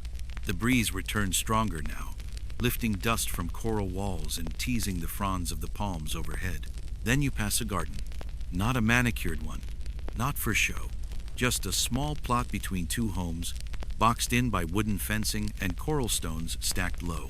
And in it, bananas. Thick clusters of green, still on the stem. Broad, glossy leaves rustling like sails. But these are no ordinary bananas, not the plump, yellow supermarket kind you know. These are smaller, red-tinged, some with delicate spots, others long and curved, like fingers pressed in prayer. The woman tending them looks up as you pass. She wears a worn headscarf, her sleeves rolled to the elbow, and she holds a basket of peels, probably for compost. She nods, then goes back to work, tugging at weeds with her bare hands, humming something without melody but full of peace. You pause, compelled by something strange, because here's the mainstream fact. Bananas didn't originate in Africa. They were domesticated in Southeast Asia, likely around Papua New Guinea, then made their way westward across the Indian Ocean via early Austronesian seafarers and Indian Ocean traders. By the time the Swahili Coast rose into prominence, bananas were already deeply embedded into local agriculture, diet, and culture. But here's the fascinating twist. Botanists can track the movement of people through the movement of bananas. Different banana types carry different genetic fingerprints. Certain cultivars in East Africa, like the red banana and the beer banana, yes, that's a thing, share genetic similarities with varieties in the Philippines and Indonesia. That means early human contact happened well before Portuguese ships even knew this coastline existed. Historians still argue how direct these contacts were. Did Indonesian sailors settle here? Or did bananas simply hop along the trade chain like whispers in the dark? Either way, the fruit in this garden is a time capsule. Quiet, delicious proof that people found each other long before borders and passports. You step closer. The woman glances up again, smiles, and cuts a bunch of small bananas from a stem. She peels one and hands it to you without a word. It's warm, creamy, slightly tart, the kind of banana you didn't know you were missing. You sit down on a worn stone nearby, watching the garden in its sleepy sway. There are more than just bananas here. Curry leaves, cassava, tamarind, possibly even sugarcane, judging by the tall stalks in the back. All these plants, each with their own journey, their own passport stamps and soil. A little girl toddles past, dragging a wooden toy shaped like a boat. She waves, you wave back. The woman speaks finally. You like the small bananas better, right? You nod. Everyone does, she says. But still, they ask for the big ones. You both laugh. A teenage boy enters through a side gate, holding a bowl of sliced fruit. He sprinkles a pinch of salt and ground chili over the top, offers it to you, then joins his mother at the far end of the garden to check the water jars. Each jar is half buried to stay cool, filled with stored rainwater, shaded by banana leaves. Even the irrigation has rhythm here. You ask the woman how long she's kept the garden. Since before I married, she says, and before me, my mother. The banana trees don't ask for much, just water and someone to notice when they lean. End of tilt. The trees do lean slightly curved, reaching toward one another like dancers mid-step. You rest in the garden's stillness, not the silence of emptiness, but the quiet of things growing. Hidden movement, slow miracles, a place that doesn't demand attention, but rewards it. Before you leave, you ask what the garden's oldest plant is. She points to a squat tree in the corner. It's barely more than a tangle of branches and bark. Clove, she says. It doesn't bloom often, she explains, but when it does, the smell is strong enough to carry down the road, through the whole quarter, maybe even to the harbor. You thank her and step back onto the path. A banana in your hand, a clove tree in your memory, and the knowledge that the Silk Road wasn't always silk. Sometimes it was fruit, sometimes it was seeds, and sometimes it was just a good garden and someone willing to share. The sun tips just past its zenith, casting long fingers of shadow across the town's coral bones. The light softens, and the hush that follows a busy market morning settles into the stones. It's the hour for stillness, for cool rooms and afternoon tea and prayer. You drift toward the sound of it. Not loud, not commanding, but gentle, like someone singing under their breath in a room they believe to be empty. A call, not a shout. You follow it until the houses open to a small, shaded courtyard. No minarets here, no golden domes. Just a simple stone structure facing west, its roof crowned with clay tiles and seashells pressed into the mortar. A mosque. You remove your sandals without thinking. The ground beneath your feet is smooth, warm. Inside, the air is cooler, scented faintly with salt, sandalwood, and something else. Is it jasmine? Or the last exhale of clove from a prayer shawl? No one notices you. No one minds. A few men sit quietly, heads bowed. A woman near the rear adjusts her headscarf and opens a small book. A child lies on the floor tracing the cracks between tiles with his finger. The imam at the front says nothing, but his presence holds the room like a palm. Here's your mainstream historical fact. Islam spread along the Swahili Coast peacefully through trade and intermarriage as early as the 8th or 9th century. Mosques were central to social life, places not just of worship, but of schooling, diplomacy, record-keeping, and even marketplace negotiation. Faith was the anchor around which the tide of culture turned. But here's the more personal truth. Prayer here wasn't just public. It was tidal. It moved with the moon, with the wind, with the arrival and departure of ships. Entire contracts were signed with references to prayer time. A trade agreement might say, "Goods shall arrive between ASR and Maghrib," referring to the afternoon and sunset prayers. Historians still argue whether Swahili Islam was orthodox or hybrid, whether it borrowed too much from local customs or not enough. But what's clear, standing here now, is that it fit, not imposed, not swallowed whole, but rooted, like coral, growing in its own shape. The call to prayer begins soft, melodic, and beautifully imperfect. A voice from a throat that's sung it thousands of times. It doesn't echo, it settles, like water in a bowl. You sit cross-legged in the back, the cool stone seeping into your skin. The imam begins his recitation verses in Arabic, flowing like a song hummed by the ocean. His voice isn't strong, but it's steady, like he's not just saying it for the people, he's saying it with them.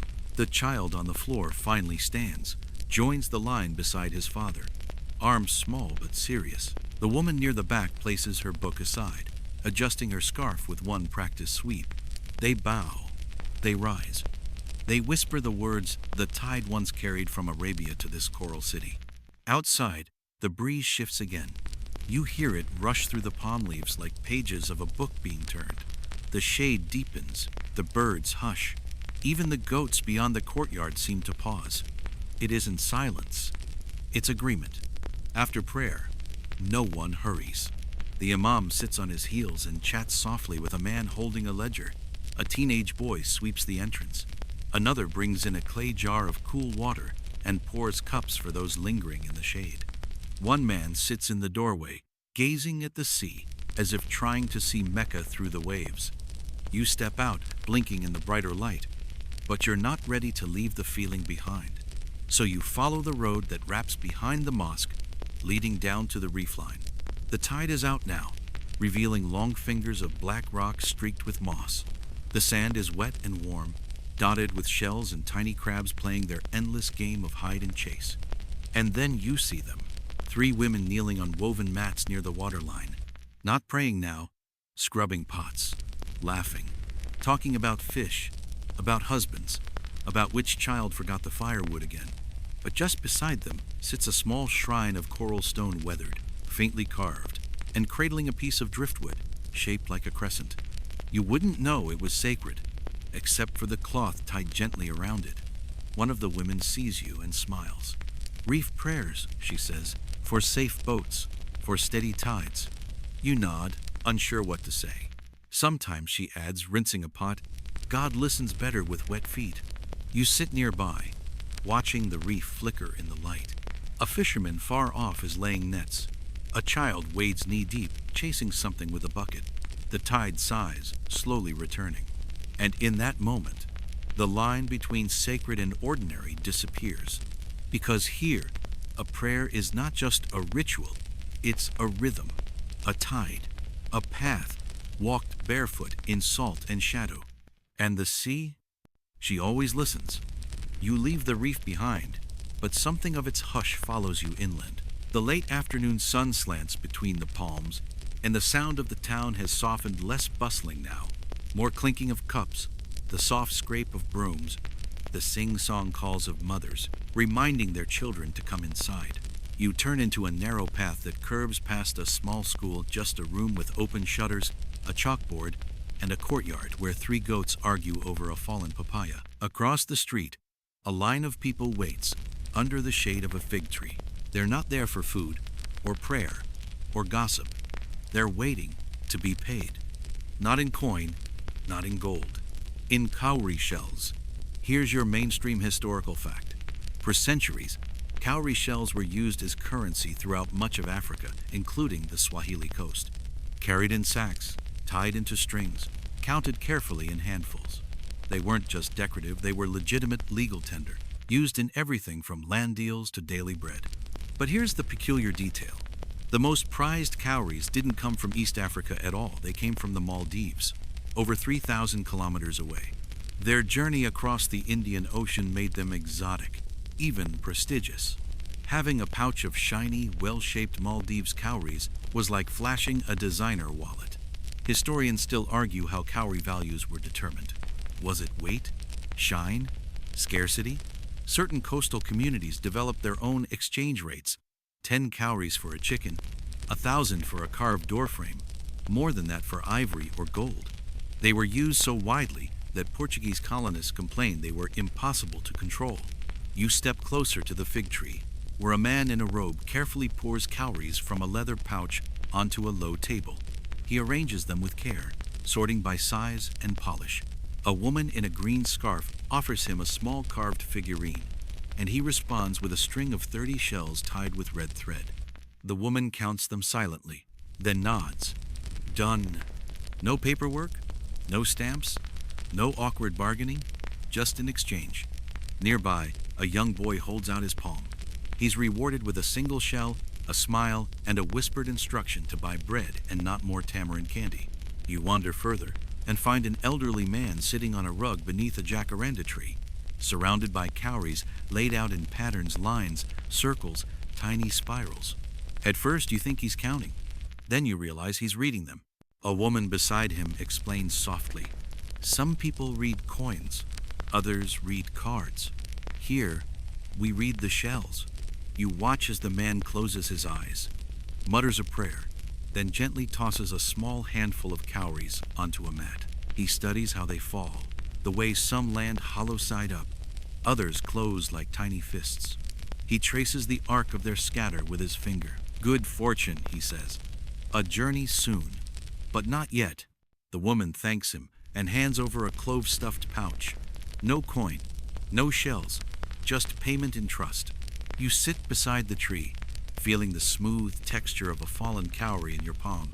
It's lighter than you expect, almost too delicate to matter, and yet, this little shell has passed through more hands than you ever will.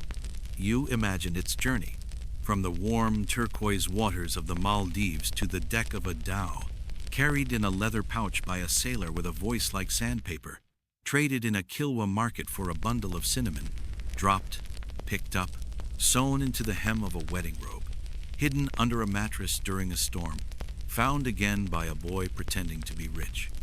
And now it rests in your hand. The sun begins to dip, casting long golden shadows through the jacaranda leaves. Purple blossoms flutter down like slow-motion confetti. A little girl runs past, clutching a small pouch of cowries, showing it off to a friend who gasps in exaggerated delight. A few meters away, 2 older men are arguing good-naturedly over whether a certain basket of shells is underweight. One insists they've been soaked in tamarind juice to make them heavier, and the other responds with a theatrical gasp, "I would never insult the shell gods like that." They both burst into laughter. You rise and walk on. A woman sweeps cowries off her doorstep with a palm broom, gathering them in a cracked gourd. A man ties a string of them to a woven sandal payment, maybe, or just decoration. A child wears one on a necklace, and an old door has them nailed in a spiral, like tiny white stars around a brass knob. And you begin to see them everywhere. On bracelets, in lantern cords, sewn into pillows, pressed into door frames. They are not just money, they are memory. They are the tide, made visible.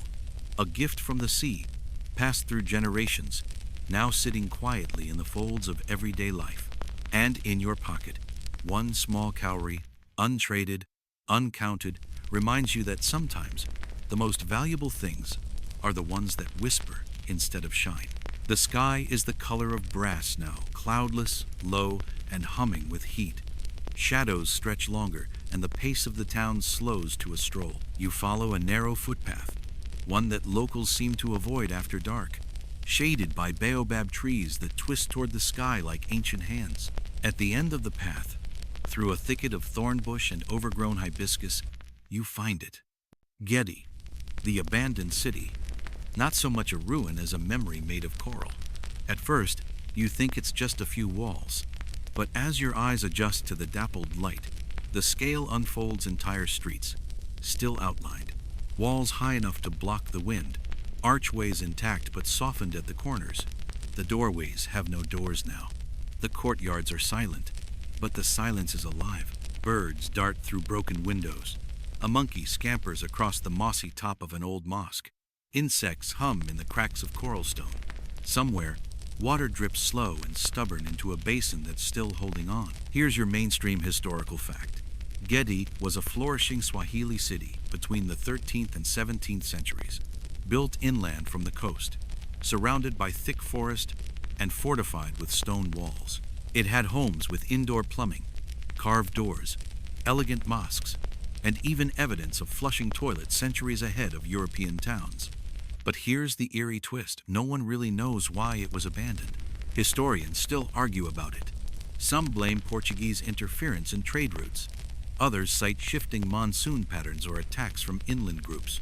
There's even a theory that Gedi's freshwater source dried up slowly, strangling the city in silence. But no clear evidence exists.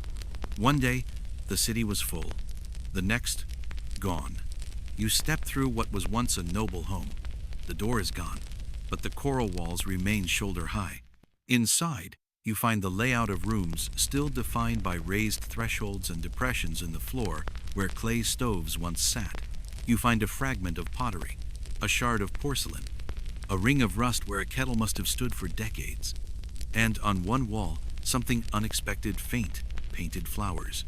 They've faded into the coral, like breath into cold glass. But they're there. Someone once painted their home not for guests, not for show, just for the joy of color. And now, hundreds of years later, they still whisper. You pass through a small mosque, open to the forest now. The mihrab, the prayer niche, is intact, curved and elegant. You sit before it for a while, wondering who last faced it. What did they pray for? Prosperity? Safe travels? Rain?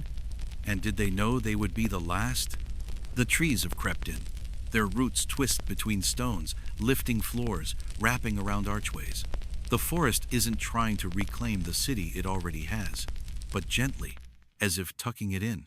You find a path to the city's well. It's deep, carved straight into coral bedrock, ringed with a lip of stone polished by centuries of rope and hand. You drop a pebble in and wait. 1, 2, 3 seconds. Then plink. Still water. You stand in awe. This well still holds rain, still answers questions in the only language ruins speak. I was here. I mattered. I am not yet gone. Farther on, a baobab tree has cracked open the corner of a 2-story building. Its roots burst through the wall like frozen lightning. But at the base of the trunk, nestled into a stone niche, sits a small, unbroken pot. Someone left it there. Maybe an offering. Maybe a goodbye. Maybe just something too heavy to carry when they left. As you walk among the ruins, the late light catches the coral in ways you hadn't noticed before. Tiny flecks of shell glint back at you, bone white, seaborne, as if the city itself still remembers the ocean, even now, under layers of soil and silence. you hear something behind you. A footstep? A whisper? No, it's just the wind, weaving through the empty doorways. You turn to leave and pause at the city gate. It's crumbled, but the path is still visible. A long ribbon of flat stone disappearing into the trees. Someone walked this road last. Someone looked over their shoulder and saw what you see now. A city still standing, still beautiful, and somehow already becoming legend. You glance back one more time, and you wonder, did they ever think someone would come back? Someone like you? Someone who'd walk the path slowly, not to conquer or settle, but just to listen. You step onto the forest path again, the sound of birds rising behind you, the scent of moss and coral and something faintly floral in the air. Getty may have fallen, but it is not gone. Not today. You emerge from the forest like someone waking up sun-dappled, a little dazed, your feet gritty with coral dust. Behind you, Getty fades into shadow. Ahead, the path meanders past groves of mangroves, their knotted roots rising like tangled fingers out of wet soil. The air shifts again, heavier now, more humid, tinged with mud and salt. And then buzzing. Not the gentle hum of bees. This is sharper, closer to whining. You swat reflexively and realize mosquitoes. A whole diplomatic corps of them, circling your ears with professional enthusiasm.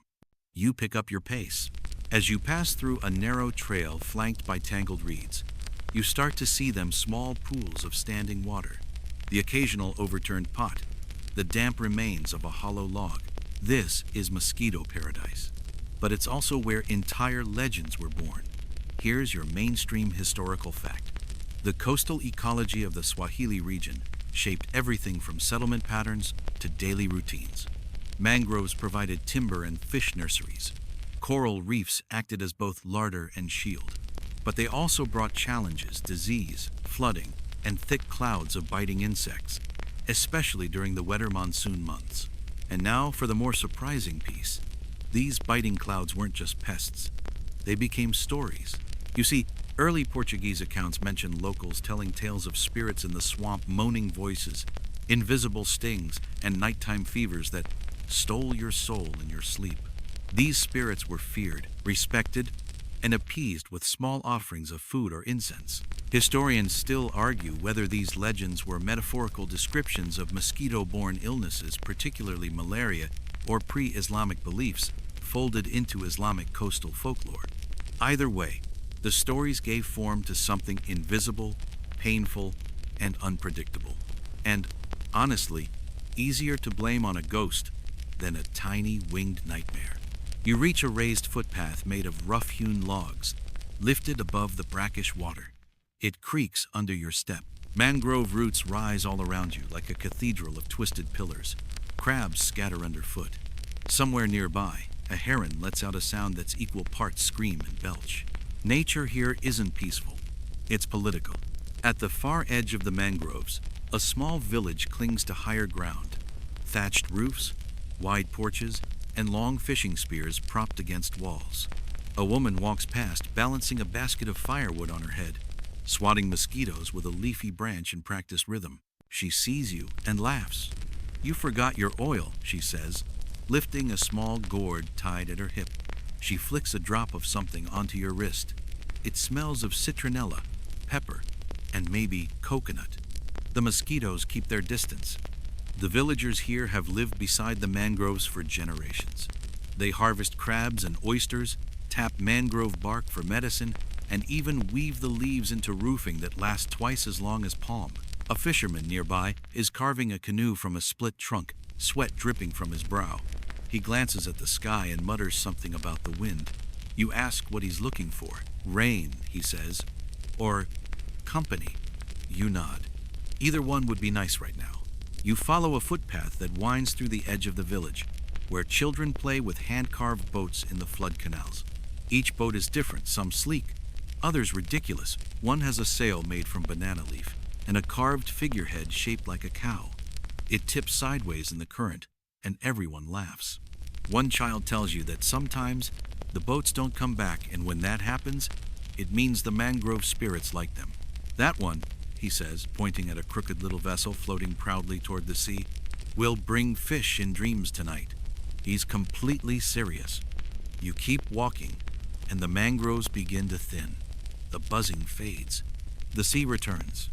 You emerge onto a strip of dry sand where an old man sits cross-legged on a woven mat, surrounded by small clay figures, each one shaped like a person, an animal, or a symbol. Some are broken. Others shine from recent polishing. He's not carving. He's arranging them in a circle. You sit quietly nearby. These are the ones who walked before, he says without looking up. Each one a memory. Some belong to the forest, others to the sea, but they all lived in both. He places a small figure shaped like a woman carrying a water pot into the center. She was the one who taught us how to walk in mud without sinking. He picks up another, a man with arms stretched skyward. He taught the wind how to wait. The old man smiles. And now, I teach the mosquitoes not to bite. You both laugh. Behind you, the mangrove roots stand tall and tangled, cradling the ghosts of the old stories. Ahead, the tide is rising again, slowly pushing its way inland. And somewhere in between, you sit no longer swatting, just listening. The path from the mangroves curls back toward the town, but you're not quite ready for stone streets again. Not just yet. The sky's turning honey-colored, and the breeze carries that unmistakable scent, sweet, salty, thick, with something roasting in clay. You follow your nose, and it leads you, like all good stories do, to a kitchen. Not a restaurant, not a stall, just an open courtyard behind a coral-walled home where 3 generations seem to be engaged in the most sacred of all coastal rituals, cooking dinner. There's a fire pit ringed by bricks, a stack of clay pots blackened by years of meals, and a woman squatting low, stirring a massive pot with a wooden paddle longer than your arm. The scent hits you like a memory you've never had. Coconut, chili, turmeric, garlic, a hint of cinnamon, and something tart, maybe tamarind, maybe lime, maybe both. She glances up and nods. You're late, she says, smiling, but we saved you a bowl. You settle onto a low bench, and no one asks why you're there. Because here's the thing. On the Swahili Coast, food isn't just sustenance. It's storytelling. And this story's just getting started. Here's your mainstream historical fact. Swahili cuisine is one of the richest culinary fusions in the world.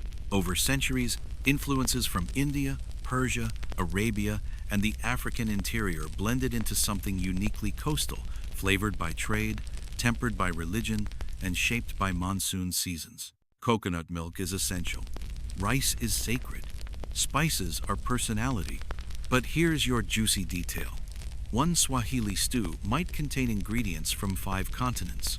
Cardamom from India, cloves from Zanzibar, garlic from East Africa, citrus from Arabia, rice from Persia. And the meat?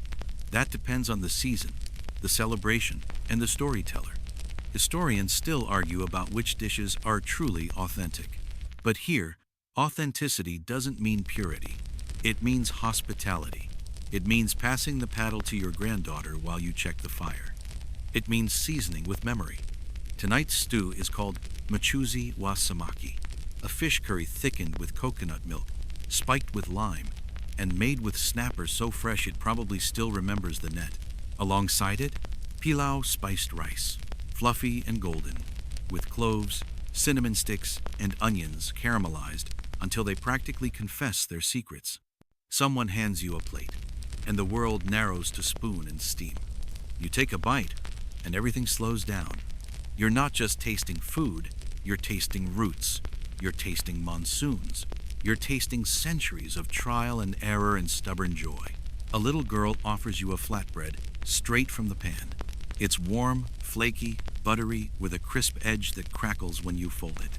Chapati, she says, as if you've never lived until now. Then come the condiments. Shredded mango pickled in vinegar, a tomato, chili sauce that hums in your throat, and something called akari yanatsi spicy grated coconut, mixed with tamarind and garlic. It's bright, it's bold. It tastes like thunder wrapped in sunshine. You try everything, twice. And while you eat, the stories begin. Someone tells of a wedding where the bride's side brought 7 kinds of rice, each a different color, each one meant to represent a different region.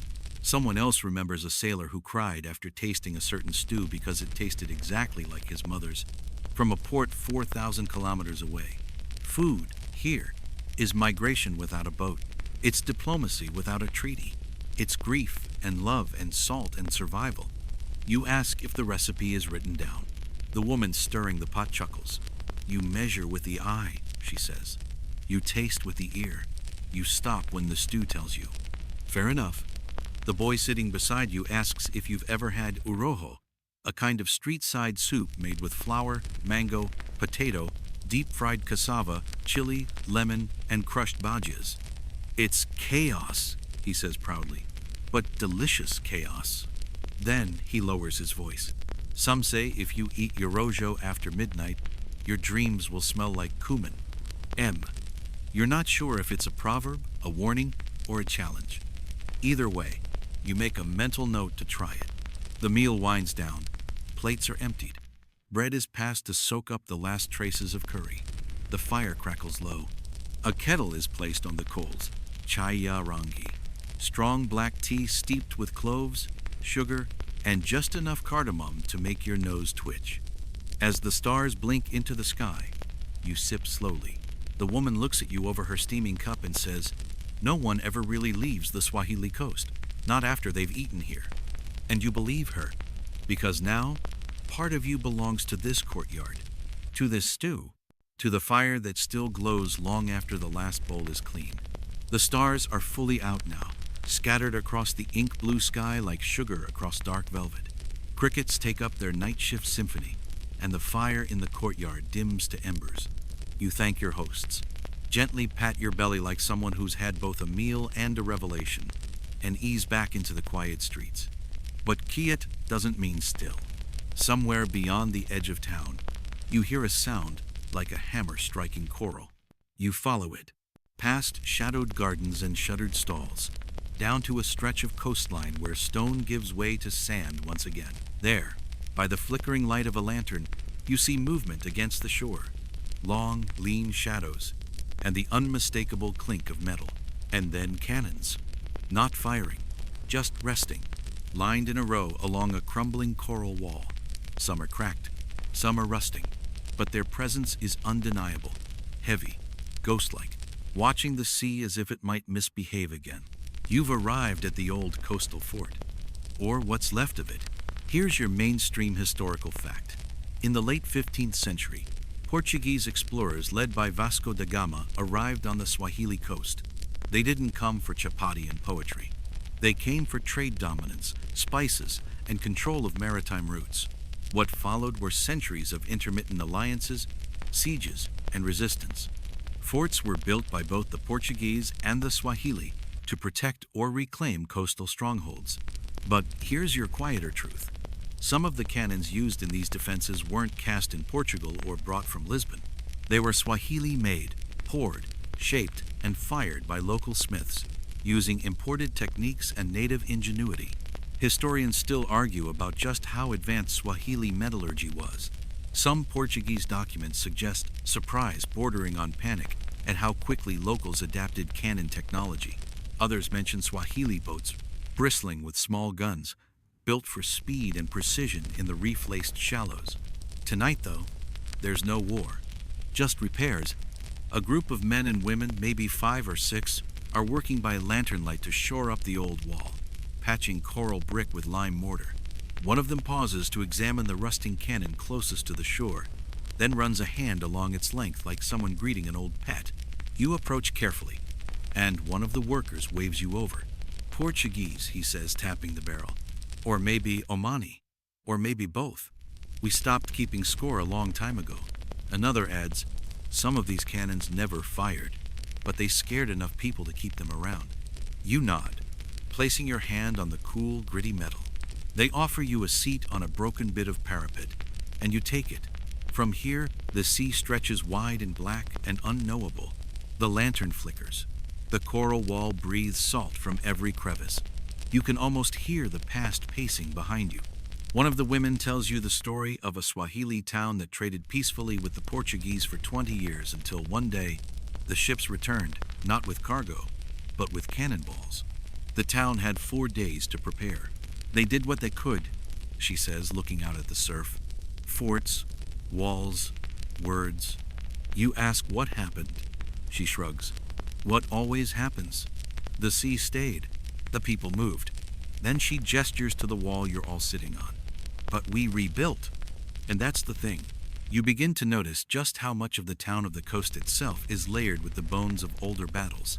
Coral bricks repurposed from old forts. Cannons turned into boundary markers. Cannonballs used as anchors, paperweights, even doorstops.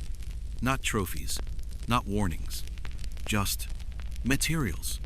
A third man stands and walks toward a small iron door tucked into the base of the ruined watchtower. He pulls it open and reveals what else? A makeshift storage room. Inside, more rusted cannonballs, stacks of old nails, coils of rope, and a box labeled in faded paint. Kofia embroidery thread. You laugh. Even here, in the shell of a fort, the past isn't frozen. It's folded into the present. And now, as the waves creep higher toward the wall, someone pulls a small kettle from a bag and begins heating water over a portable flame. You look like someone who doesn't say no to late tea, they say. You don't. The tea is strong, dark, almost smoky. No spices this time, just warmth. You sip slowly, the metal cannon beside you like a sleeping sentinel. The people here don't guard it. They live with it. They mend the wall. They share the tea. They watch the sea. You look at the lantern's flickering light, the coral wall, the hands that patch it, and realize this fort is no longer about war. It's about memory, held together with salt and mortar and quiet, determined laughter. The wind shifts again, cooler now, a hint of dew clinging to the air, and you bid the fort farewell with a nod. The sea's rhythm hums behind you like a lullaby with no end, and the path ahead glows faintly under a half moon. Your feet know where they're going, because there's one last place you haven't seen yet, a space whispered about during tea and glimpsed through arched doors, a place that carries less the scent of spices and more the hush of footsteps over stone. The library, not a grand marble temple of knowledge, not a sprawling modern building, just a coral stone house tucked near the old mosque, shaded by frangipani trees and always cooler than it should be. No sign marks it. No lock guards it. But the moment you cross the threshold, the air changes. It smells like old paper and clove. Here's your mainstream historical fact. The Swahili Coast was not just a center of trade, it was a center of learning. For centuries, cities like Kilwa, Mombasa, and Lamu housed scholars fluent in Arabic, Swahili, and sometimes Persian or Portuguese. Poetry, astronomy, Islamic jurisprudence, navigation manuals, they copied and translated it all. And here's the forgotten marvel. Some of these books still exist. Written in elegant Arabic script on thick parchment, bound in leather softened by time, and stored in trunks passed down through families. Not always kept in formal libraries, often just in homes, mosques, or madrasas, guarded as dearly as heirlooms. Historians still argue how many manuscripts have been lost or hidden. Colonial looting, humidity, floods, and even termites claim their share.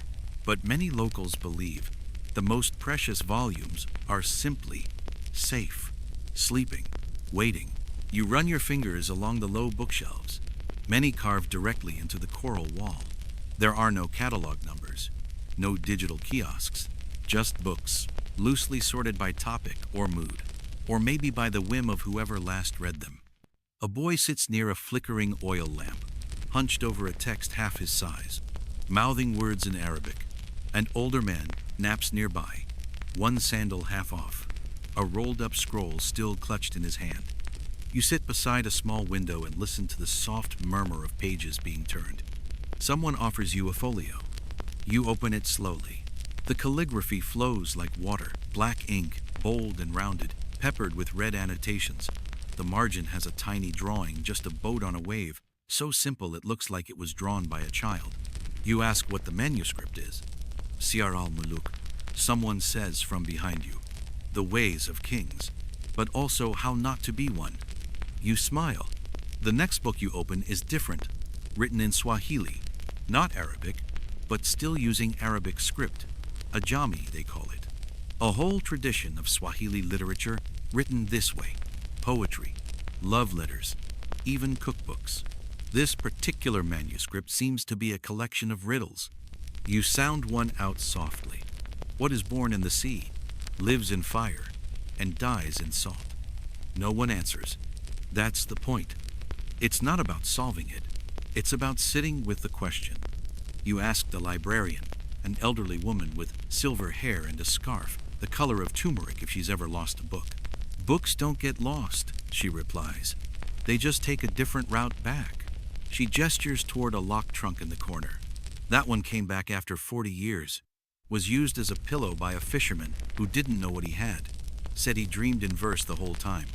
You chuckle, then pause. Because why not believe it? The longer you stay here, the more you realize this library isn't about facts. It's about fragments, about echoes, about stories that hum so softly you have to slow your heart to hear them. A teenage girl sits near the window, copying lines onto fresh paper. She hums as she works, something that sounds like an old poem turned into a lullaby. You lean back, letting the frangipani breeze drift in. The shelves curve like the inside of a dhow. The ceiling is low. The lamp flickers, casting gold on the spines. Someone offers you tea, because of course they do. This time, it's lightly sweetened and faintly floral, as if it had been brewed with dried petals. You sip, you read, you doze. Not deeply, not completely, but in that in-between space where history doesn't shout, it whispers. And here, it never runs out of things to say. It's late now, properly, quietly, deliciously late. That velvety kind of night where even time seems to be treading barefoot. You step softly out of the library, careful not to disturb the boy who's now snoring beside his open manuscript. The scent of frangipani lingers on your clothes, and the worn hush of old books hums in your head like a lullaby. The streets are emptier now, but not deserted. Swahili nights don't end abruptly, they exhale. You pass figures sitting on stoops, swinging their legs and murmuring about politics, poetry, and whose rooster crowed at the wrong time this morning. Laughter rises like mist, then dissolves. And somewhere in the background, always in the background, music. Not loud, not performed, just there. A slow beat, a plucked string, a woman's voice rising and falling like the tide. You follow it. Not with your feet are too tired for that now, but with your ears. Past shuttered stalls, sleeping goats, and the glowing eye of a cat perched on a roof beam. The music leads you down a side path lined with lanterns made from punched tin cans, their flickering light casting constellations on the sand. And there, under an open canopy of palm thatch and fairy lights, you find the gathering. Not a concert, not a party, just tarab. Here's your mainstream historical fact. Tarab music is a Swahili tradition that blends poetry, melody, and community into one form. Influenced by Arabic maqam, Indian rhythms, and African drums, it became a staple of weddings, festivals, and everyday nightfall. The lyrics range from playful teasing to full-on romantic shade, think Shakespearean burns with a backbeat. But here's the gorgeous part. Tarab wasn't just entertainment, it was commentary. It was used to settle scores, flirt publicly, deliver coded messages, and occasionally roast someone so gently they didn't realize they were being roasted until 3 verses in. Historians still argue whether it was the women or the poets who perfected it first. But everyone agrees, if you're the subject of a really good Tarab verse, you've made it, or messed up, or both. You ease into a seat on the outer edge. No one minds. You're just another set of ears. The group is small, a singer, a violinist, 2 percussionists, and a man with a canoe that looks like it's held together with fishing twine and hope. But the sound they make? Full, textured, sleepy but sharp. The singer is older, wrapped in layers of saffron and indigo, with eyes like she's seen every secret this town ever whispered. Her voice? Velvet dipped in fire. She begins. He promised me cloves, but brought only excuses. Laughter ripples through the listeners. Someone claps softly. Someone else mutters, "She's talking about Yusuf again." His boat was fast, but his heart was slow. The drummer nods. The qanun sighs. The violin weaves the salt air into each note. You don't catch every word. Doesn't matter. The meaning lands anyway. The music ebbs and flows, like the monsoon tide. Songs come and go. A child falls asleep in her mother's lap. Someone passes around a tray of roasted cashews and ginger biscuits. You take one. You're too full. You eat it anyway. At one point, a man stands to recite a poem. No music, just words. The sea has 100 names, he begins, but only one silence. The crowd listens like it's drinking from his voice. You can run from a storm, he continues, but never from the tide that brought you here. When he finishes, no one claps. They just nod. Because this isn't performance. It's participation. You look around and realize this is why people gather. Not to be loud, not to be seen, but to belong to something shared, ephemeral, and sweet as cardamom smoke. The last song is quieter. A lullaby maybe, or a farewell. The singer's voice drops to a hush. Sleep, my heart, the boats are safe. The wind has nothing more to say tonight. You don't know when the music stops, or when the sea breeze changed direction, but suddenly, it's just you and a sky full of stars again. Someone offers you a shawl. Someone else offers you one last cup of tea. You take both. You lean back, warm and full and slow to the rhythm of a coastline that has sung its story for centuries and still has more to hum. And as your eyes begin to blur at the edges, one thought rises through the calm like a dhow on moonlit waves. You never really arrive on the Swahili Coast. You just allow it to keep you company for a while. Sleep tugs gently at the corners of your thoughts. But the coast isn't quite finished with you yet. There's one more place it wants to show you. Something quieter, older. You rise from the tarab circle, shawl still wrapped around your shoulders, tea still warm in your hands. The sand under your feet is cool now, brushed smooth by wind and time. Lanterns flicker behind you as you follow a path out of town, away from the sounds of string and drum, past acacia trees whose thorns reach like sleepy yawns toward the stars. You're heading inland now just a little, to the graveyards. But don't tense. This isn't a horror story. This is Swahili sacredness. Here's your mainstream historical fact. Many Swahili towns had elaborately decorated graveyards. These weren't grim places, far from it. They were stone gardens of memory, where the departed were honored with coral tombs, curved headstones, and Arabic inscriptions.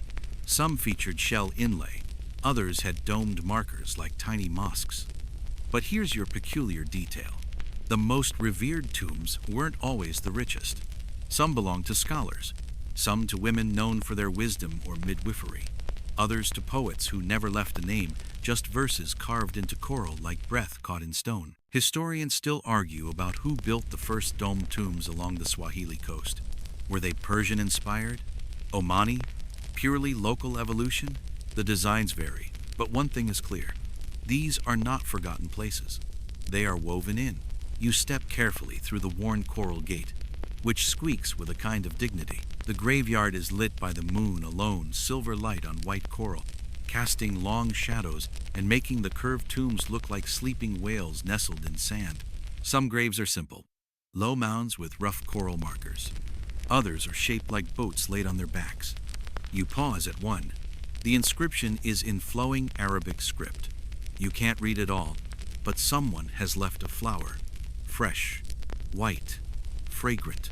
Someone came here today, and someone will come tomorrow. A cat weaves through the stones, tail held high, as if she knows every soul by name. She pauses to look at you, then disappears into the brush. Farther in, you find a larger tomb raised, ornate, its edges scalloped like the hem of a wedding robe. At its foot, a clay lantern, long unlit. Inside it, a small scroll tied with blue thread. You don't touch it.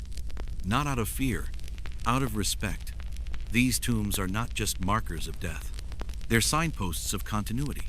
A grandmother once told her granddaughter, "When you forget where your people are buried, the ocean forgets your name." So here, the remembering continues. Not loudly, not with fanfare, with offerings, with footsteps, with songs hummed under breath as someone walks past. A breeze kicks up. You pull the shawl tighter. The moonlight catches a shell necklace draped across a low marker. Maybe a child's grave. Maybe a sailor. Maybe someone who wore cowries not as currency but as courage. You sit on the stone bench near the edge of the graveyard. The frangipani trees above you rustle softly, dropping one petal at a time like polite applause. You think of the manuscripts, the stew, the fort, the mangroves, the library, the ghosts, not haunting, just hanging around. And all of it, this entire coastal world feels stitched together by threads you almost can't see. Trade, language, faith, spice, salt, time. Even the stars above seem embroidered on the night, mapped with meaning only the ancestors understand. A shooting star slips across the sky. No one's awake to see it but you. Or maybe not just you. You say a quiet thank you, not out loud, just a thought wrapped in hush. For the stew, the songs, the silence, and then you rise and leave the graveyard the way you entered, softly, like someone exiting a story that's still being told. Your feet trace the edge of the town, now half dreaming, half remembering, when the horizon glimmers with the faintest prelude of dawn. It's not light yet, not really, but the stars are beginning to retreat, and with them, the sharpness of night smooths into a softer gray. You're on your way to see something strange, something regal, and just a little bit ridiculous. You're going to see the thrones. Not one, two, very different, and both unforgettable. Here's your mainstream historical fact. Some Swahili rulers called Sultani or Mwinyi held court in coral palaces by the sea. Their thrones were symbols of authority, crafted from materials that conveyed power. Ivory, coral, carved teak. The seat mattered. But here's your vivid detail. In the town of Lamu, one of the most famous thrones was literally a carved coral bench, smooth, wide, and more practical than opulent. In another coastal center, Kilwa, maybe oral tradition tells of a throne made entirely of ivory. Real? Myth? Historians still argue. But carvings and songs mention it enough that something once gleamed white under that palm-shaded canopy. You round a bend and come face to face with the first, the coral throne.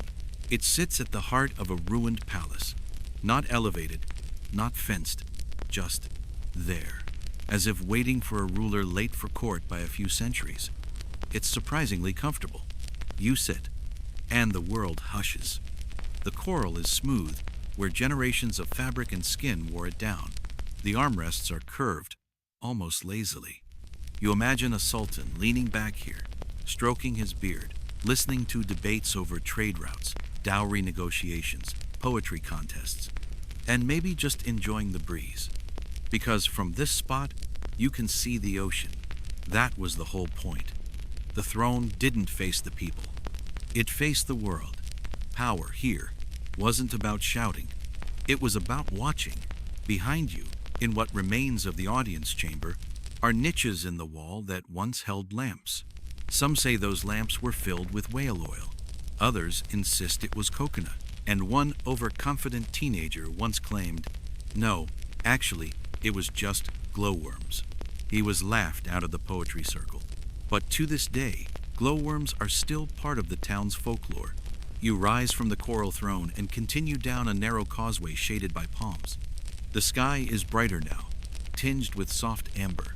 You're heading inland briefly to the second seat of power, the ivory throne. You won't find it on any map. You find it by listening. And just when you think you're lost, you see her. A woman, standing by a walled garden, sweeping the sand off a mosaic path. She sees you, eyes your salt-stiff clothing, and simply says, "You're late." You don't ask how she knew where you were going. She opens the garden gate, and there, under a vine-wrapped pergola, sits the ivory throne. Only, it's not ivory anymore. It's a replica, the real one lost, stolen, or perhaps crumbled to dust centuries ago. But this one is crafted of coral, whitewashed, inlaid with bone and shell, and so finely detailed it seems to glow from within. It looks too delicate to sit on, but she gestures, and you obey. It's cold, and it's heavy. You feel it immediately. The weight of 1,000 decisions, a dozen alliances, and the uncomfortable truth that power doesn't make you warmer. It just makes you visible. She sits across from you on a low stool and pours tamarind juice into 2 cups. No tea this time. This is sharper, sour, sweet, like memory itself. She tells you a story of a queen who ruled from this very seat. She had no husband, no sons, just advisors and spies, and a gift for remembering every single trade ship's arrival by heart. When the Portuguese offered her cannonballs, she offered them pickled lemons and a list of their unpaid debts. They left the next day. You sip slowly. The juice stings your throat. It wakes you up. Power, the woman says, is not in the throne. It's in what you see from it, and what you do when you get down. She stands, and just like that, the garden is empty again. No throne, no pergola, just stone and vines and a breeze heavy with promise. You step outside and realize the sun is rising fully now. The thrones have done their job. They didn't make you a ruler. They just reminded you to look carefully and to listen longer than you speak.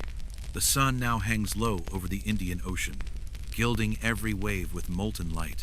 The town behind you stirs fully awake, vendors unfolding woven mats, chickens stretching their wings, sleepy-eyed fishermen testing the tide with 1 toe and a half grumble. But you're not done yet. There's one more guide waiting for you. You meet him at the edge of a sand dune, where the land gives way to reef and tide pool. He's short, wiry, older than time, with a face so wrinkled it looks like a topographical map of the coast itself. Around his neck hangs a wooden star chart, hand-carved, smoothed by decades of use. He squints at you. "You came for the stars," he says. You nod. He points up, though the morning light has all but erased the night's constellations. They're still there, just shy. And then, without ceremony, he begins walking. You follow. Here's your mainstream historical fact. Swahili sailors were among the most skilled navigators in the Indian Ocean. Long before compasses arrived with European traders, they used the stars, wind, tides, and cloud shapes to read the sea. Their methods combined indigenous knowledge with Arabic and Persian techniques, making them masters of monsoon travel. But here's your glimmering surprise. Their maps were often songs, oral star charts, rhythmic patterns to memorize the night sky verses where each line pointed to a direction, a season, a warning. Some were lullabies, some were riddles.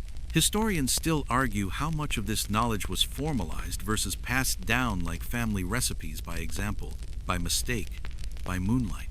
You and the sailor reach a clearing by the reef. He sets down a palm mat and gestures for you to sit. "Look at the sand," he says. "Now close your eyes." You do. You see the big fish? You hesitate. The one chasing the 7 anchors? Oh, yes. Yes, you do. Not with your eyes, with your memory. He taps the wooden chart hanging from his neck. This is for you, land people. Me, I listen for the silence between the waves. He traces patterns on the sand with a driftwood stick arcs, dots, lines that look like nothing until the wind brushes across them and suddenly you see the sky on the ground. Orion, but not called Orion. A triangle of trade winds. A crescent that points toward India. You always sail east in morning songs, he mutters, but west when the night has no stars. That's when you follow the sea's breath instead. He teaches you a verse 5 lines long, barely audible above the breeze. When Scorpio rises, the fish sleep. When the wind hisses, the reef bites. The 3rd wave is a liar, but the 5th knows your name. Go then, but always come back by cloudlight. You try to repeat it. He corrects your rhythm. Twice. Then he smiles, gaps in his teeth glinting like stars themselves. You ask him how long he's been doing this. He shrugs. I never started, so I can't stop. You sit a little longer. The tide has begun to slip back in, soaking your feet and curling around the reef. Small fish dart through pools like flickers of silver thought. Above, the sun is climbing now, turning the sky from gold to blue. Your teacher gathers his chart and tucks it under one arm. He doesn't say goodbye, just nods, and vanishes over the dune like someone returning to the place he never left. You look once more at the sand. The star patterns are fading, washed out by light, by tide, by time. But something remains. Not the shapes, not even the words, just the knowing. The quiet confidence that when the world goes dark again, you'll remember which way to go. Not because of maps, but because you listened, because you looked up, because once, on a reef under a waking sky, someone whispered to you in the language of stars. The town greets the day with the kind of rhythm you don't find in clocks but in footsteps, sweeping brooms, the clatter of morning market stalls, and the purr of dhows stretching their sails. You walk slowly now, not because you're tired though you are, but because you don't want to miss a single sound of the coast waking up. A woman is sweeping coral dust from her front steps, humming a lullaby she probably once sang to her children. A group of boys race past you barefoot, chasing a homemade soccer ball stitched together with rope and imagination. A rooster crows again late, and proud of it. And down at the port, something marvelous is happening. They're loading a dhow, not a modern boat. A real, traditional, triangular-sailed Swahili dhow, with a hull rubbed smooth by salt and prayer, long and lean, like a question with no punctuation. You head toward it. Here's your mainstream historical fact. Dhows were the lifeblood of the Indian Ocean trade for centuries. With their lateen sails and shallow hulls, they rode monsoon winds from Arabia to Africa to India and back. Pilots timed their departures with moon phases, tide tables, and the gut instinct of men who'd memorized the sea's moods. But here's your subtle treasure. A seasoned dhow sailor could identify a harbor by smell before he saw it. Cinnamon, clove, brine, palm smoke. No compass needed, just nostrils and nostalgia. Historians still argue about dhow origins. Some say Arab, some say Indian, others say African. The truth? Like most things on this coast, it's braided, intertwined, indivisible. You reach the dock just as the crew hauls up a crate stamped with faded lettering, cloves, Zanzibar. The deck is organized chaos. Ropes looped around ankles, chickens clucking in baskets, a mountain of woven palm mats, jars of ghee, dried fish wrapped in banana leaves. You catch a whiff of something sharp, dried limes, maybe, or fermented tamarind. A boy waves at you from the mast. First trip? He calls. You shake your head. No, just remembering. He nods like, that makes perfect sense. You ask where they're headed. Comoros, he says, pointing vaguely toward the southeast. Then maybe Madagascar, maybe nowhere. Someone hands you a cup coconut water, still cold. You sip it slowly, watching the crew laugh and argue over how many crates of ginger were supposed to come aboard. A man in a blue turban is scribbling something in a notebook with an ink-dipped stick. You peek over his shoulder. It's not inventory. It's a poem. About the sea, you ask. No, he says without looking up. About the wind. The sea is already taken. You laugh. He smiles. Someone else starts singing an old sailing chant, half Arabic, half Swahili, all rhythm. The crew joins in. The ropes dance. The sail unfurls like a whisper catching a breath. The dhow creaks once like it remembers. Then twice like it forgives. Then it moves.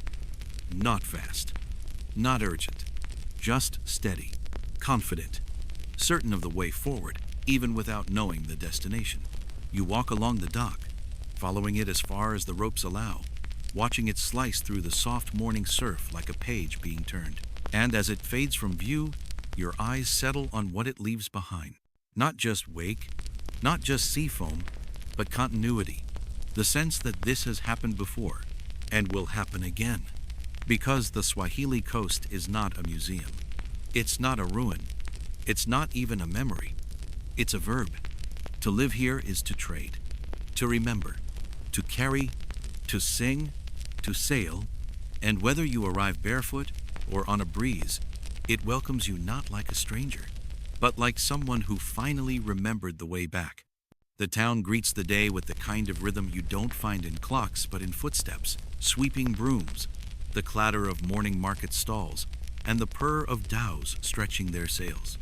You walk slowly now, not because you're tired, though you are, but because you don't want to miss a single sound of the coast waking up. A woman is sweeping coral dust from her front steps, humming a lullaby she probably once sang to her children. A group of boys race past you barefoot, chasing a homemade soccer ball stitched together with rope and imagination. A rooster crows again late, and proud of it. And down at the port, something marvelous is happening. They're loading a dhow, not a modern boat. A real, traditional, triangular-sailed Swahili dhow, with a hull rubbed smooth by salt and prayer, long and lean like a question with no punctuation. You head toward it. Here's your mainstream historical fact. Dhows were the lifeblood of the Indian Ocean trade for centuries. With their lateen sails and shallow hulls, they rode monsoon winds from Arabia to Africa to India and back. Pilots timed their departures with moon phases, tide tables, and the gut instinct of men who'd memorized the sea's moods. But here's your subtle treasure. A seasoned dhow sailor could identify a harbor by smell before he saw it. Cinnamon, clove, brine, palm smoke. No compass needed, just nostrils and nostalgia. Historians still argue about dhow origins. Some say Arab, some say Indian, others say African. The truth? Like most things on this coast, it's braided, intertwined, indivisible. You reach the dock just as the crew hauls up a crate stamped with faded lettering. Cloves, Zanzibar. The deck is organized chaos. Ropes looped around ankles, chickens clucking in baskets, a mountain of woven palm mats, jars of ghee, dried fish wrapped in banana leaves. You catch a whiff of something sharp, dried limes maybe, or fermented tamarind. A boy waves at you from the mast. First trip? He calls. You shake your head. No, just remembering. He nods like that makes perfect sense. You ask where they're headed. Comoros, he says, pointing vaguely toward the southeast. Then maybe Madagascar, maybe nowhere. Someone hands you a cup coconut water, still cold. You sip it slowly, watching the crew laugh and argue over how many crates of ginger were supposed to come aboard. A man in a blue turban is scribbling something in a notebook with an ink-dipped stick. You peek over his shoulder. It's not inventory. It's a poem. About the sea, you ask? No, he says without looking up. About the wind. The sea is already taken. You laugh. He smiles. Someone else starts singing an old sailing chant. Half Arabic, half Swahili, all rhythm. The crew joins in. The ropes dance. The sail unfurls like a whisper catching a breath. The dhow creaks once like it remembers. Then twice like it forgives. Then it moves. Not fast, not urgent, just steady, confident, certain of the way forward, even without knowing the destination. You walk along the dock, following it as far as the ropes allow, watching it slice through the soft morning surf like a page being turned. And as it fades from view, your eyes settle on what it leaves behind. Not just wake, not just sea foam, but continuity. The sense that this has happened before, and will happen again, because the Swahili Coast is not a museum. It's not a ruin. It's not even a memory. It's a verb. To live here is to trade, to remember, to carry, to sing, to sail. And whether you arrive barefoot or on a breeze, it welcomes you not like a stranger, but like someone who finally remembered the way back. The sun now bathes everything in soft gold, warm, unhurried, as if even light is reluctant to leave this coast in a rush. You find yourself in a quiet courtyard, the same one you passed your first evening here, when the lamps were flickering and the shadows danced like old stories with new shoes. Only now, it's morning. The shadows are gentler, and the courtyard breathes with the hush of something ending or beginning. You sit. A cat joins you, naturally, and as the breeze moves through the frangipani branches overhead, scattering petals like lazy snow, you feel it settle in your chest. Not just a memory, not even nostalgia, but a stillness. The kind that doesn't ask for attention, just presence. Let's drift now. Let's remember. The coral homes with their wind-catching windows. The mangrove roots laced like the fingers of sleeping giants. The fish stew so rich you could taste 5 continents and one grandmother's opinion in a single spoonful. The laughter around the Tarab singer's verse that might have been about Yusuf. The tombs that weren't sad, just patient. The library that trusted silence more than any lock. The dhows that carried spices and stars in equal measure. The throne that didn't make you important, just observant. You've touched the coast with bare feet and a quiet heart. You've listened without interrupting. You've walked through time, not as a guest, but as a ghost the ocean welcomed back.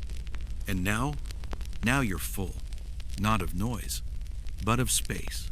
That rare and sacred hush we only find when we stop trying to fill every second. So, as the breeze slows, and the cat purrs, and the light curls gently over the courtyard wall, I want you to do something rare. Don't end the story. Let it fade. Let it carry you not with fireworks, but like sea foam slipping back into salt water. Because here, on this coast, nothing truly ends. It just tides. And so will you. Oh, let your shoulders sink just a little deeper now. Feel the weight of your spine melt into whatever holds you. The sea, the sand, the stories, they're all still here. You don't have to carry them. They'll carry you. Breathe. Longer on the exhale than the inhale. Again, let the names of the places drift out of your head. They're safe now. Let the faces blur, not from forgetting, but from knowing you no longer need to hold them tightly. The rhythm of the dhow, the hush of the manuscripts, the rustle of palm fronds, they're still with you. Not loud, but loyal. Let your jaw unclench. Let your fingers go soft. There's nothing more to learn tonight. Nothing to prove. Nothing to fix. You've walked the coast. You've listened well. And now it's your turn to rest. As the waves kiss the shore in their infinite loop, just imagine that same rhythm in your breath. In and out like tide. In and out like story. Like sleep. And whenever you're ready, whether now or 100 heartbeats from now, let yourself drift out to sea. Carried by moonlight, held by coral, named by stars. Good night, traveler. Sleep well. End of script. Sweet dreams.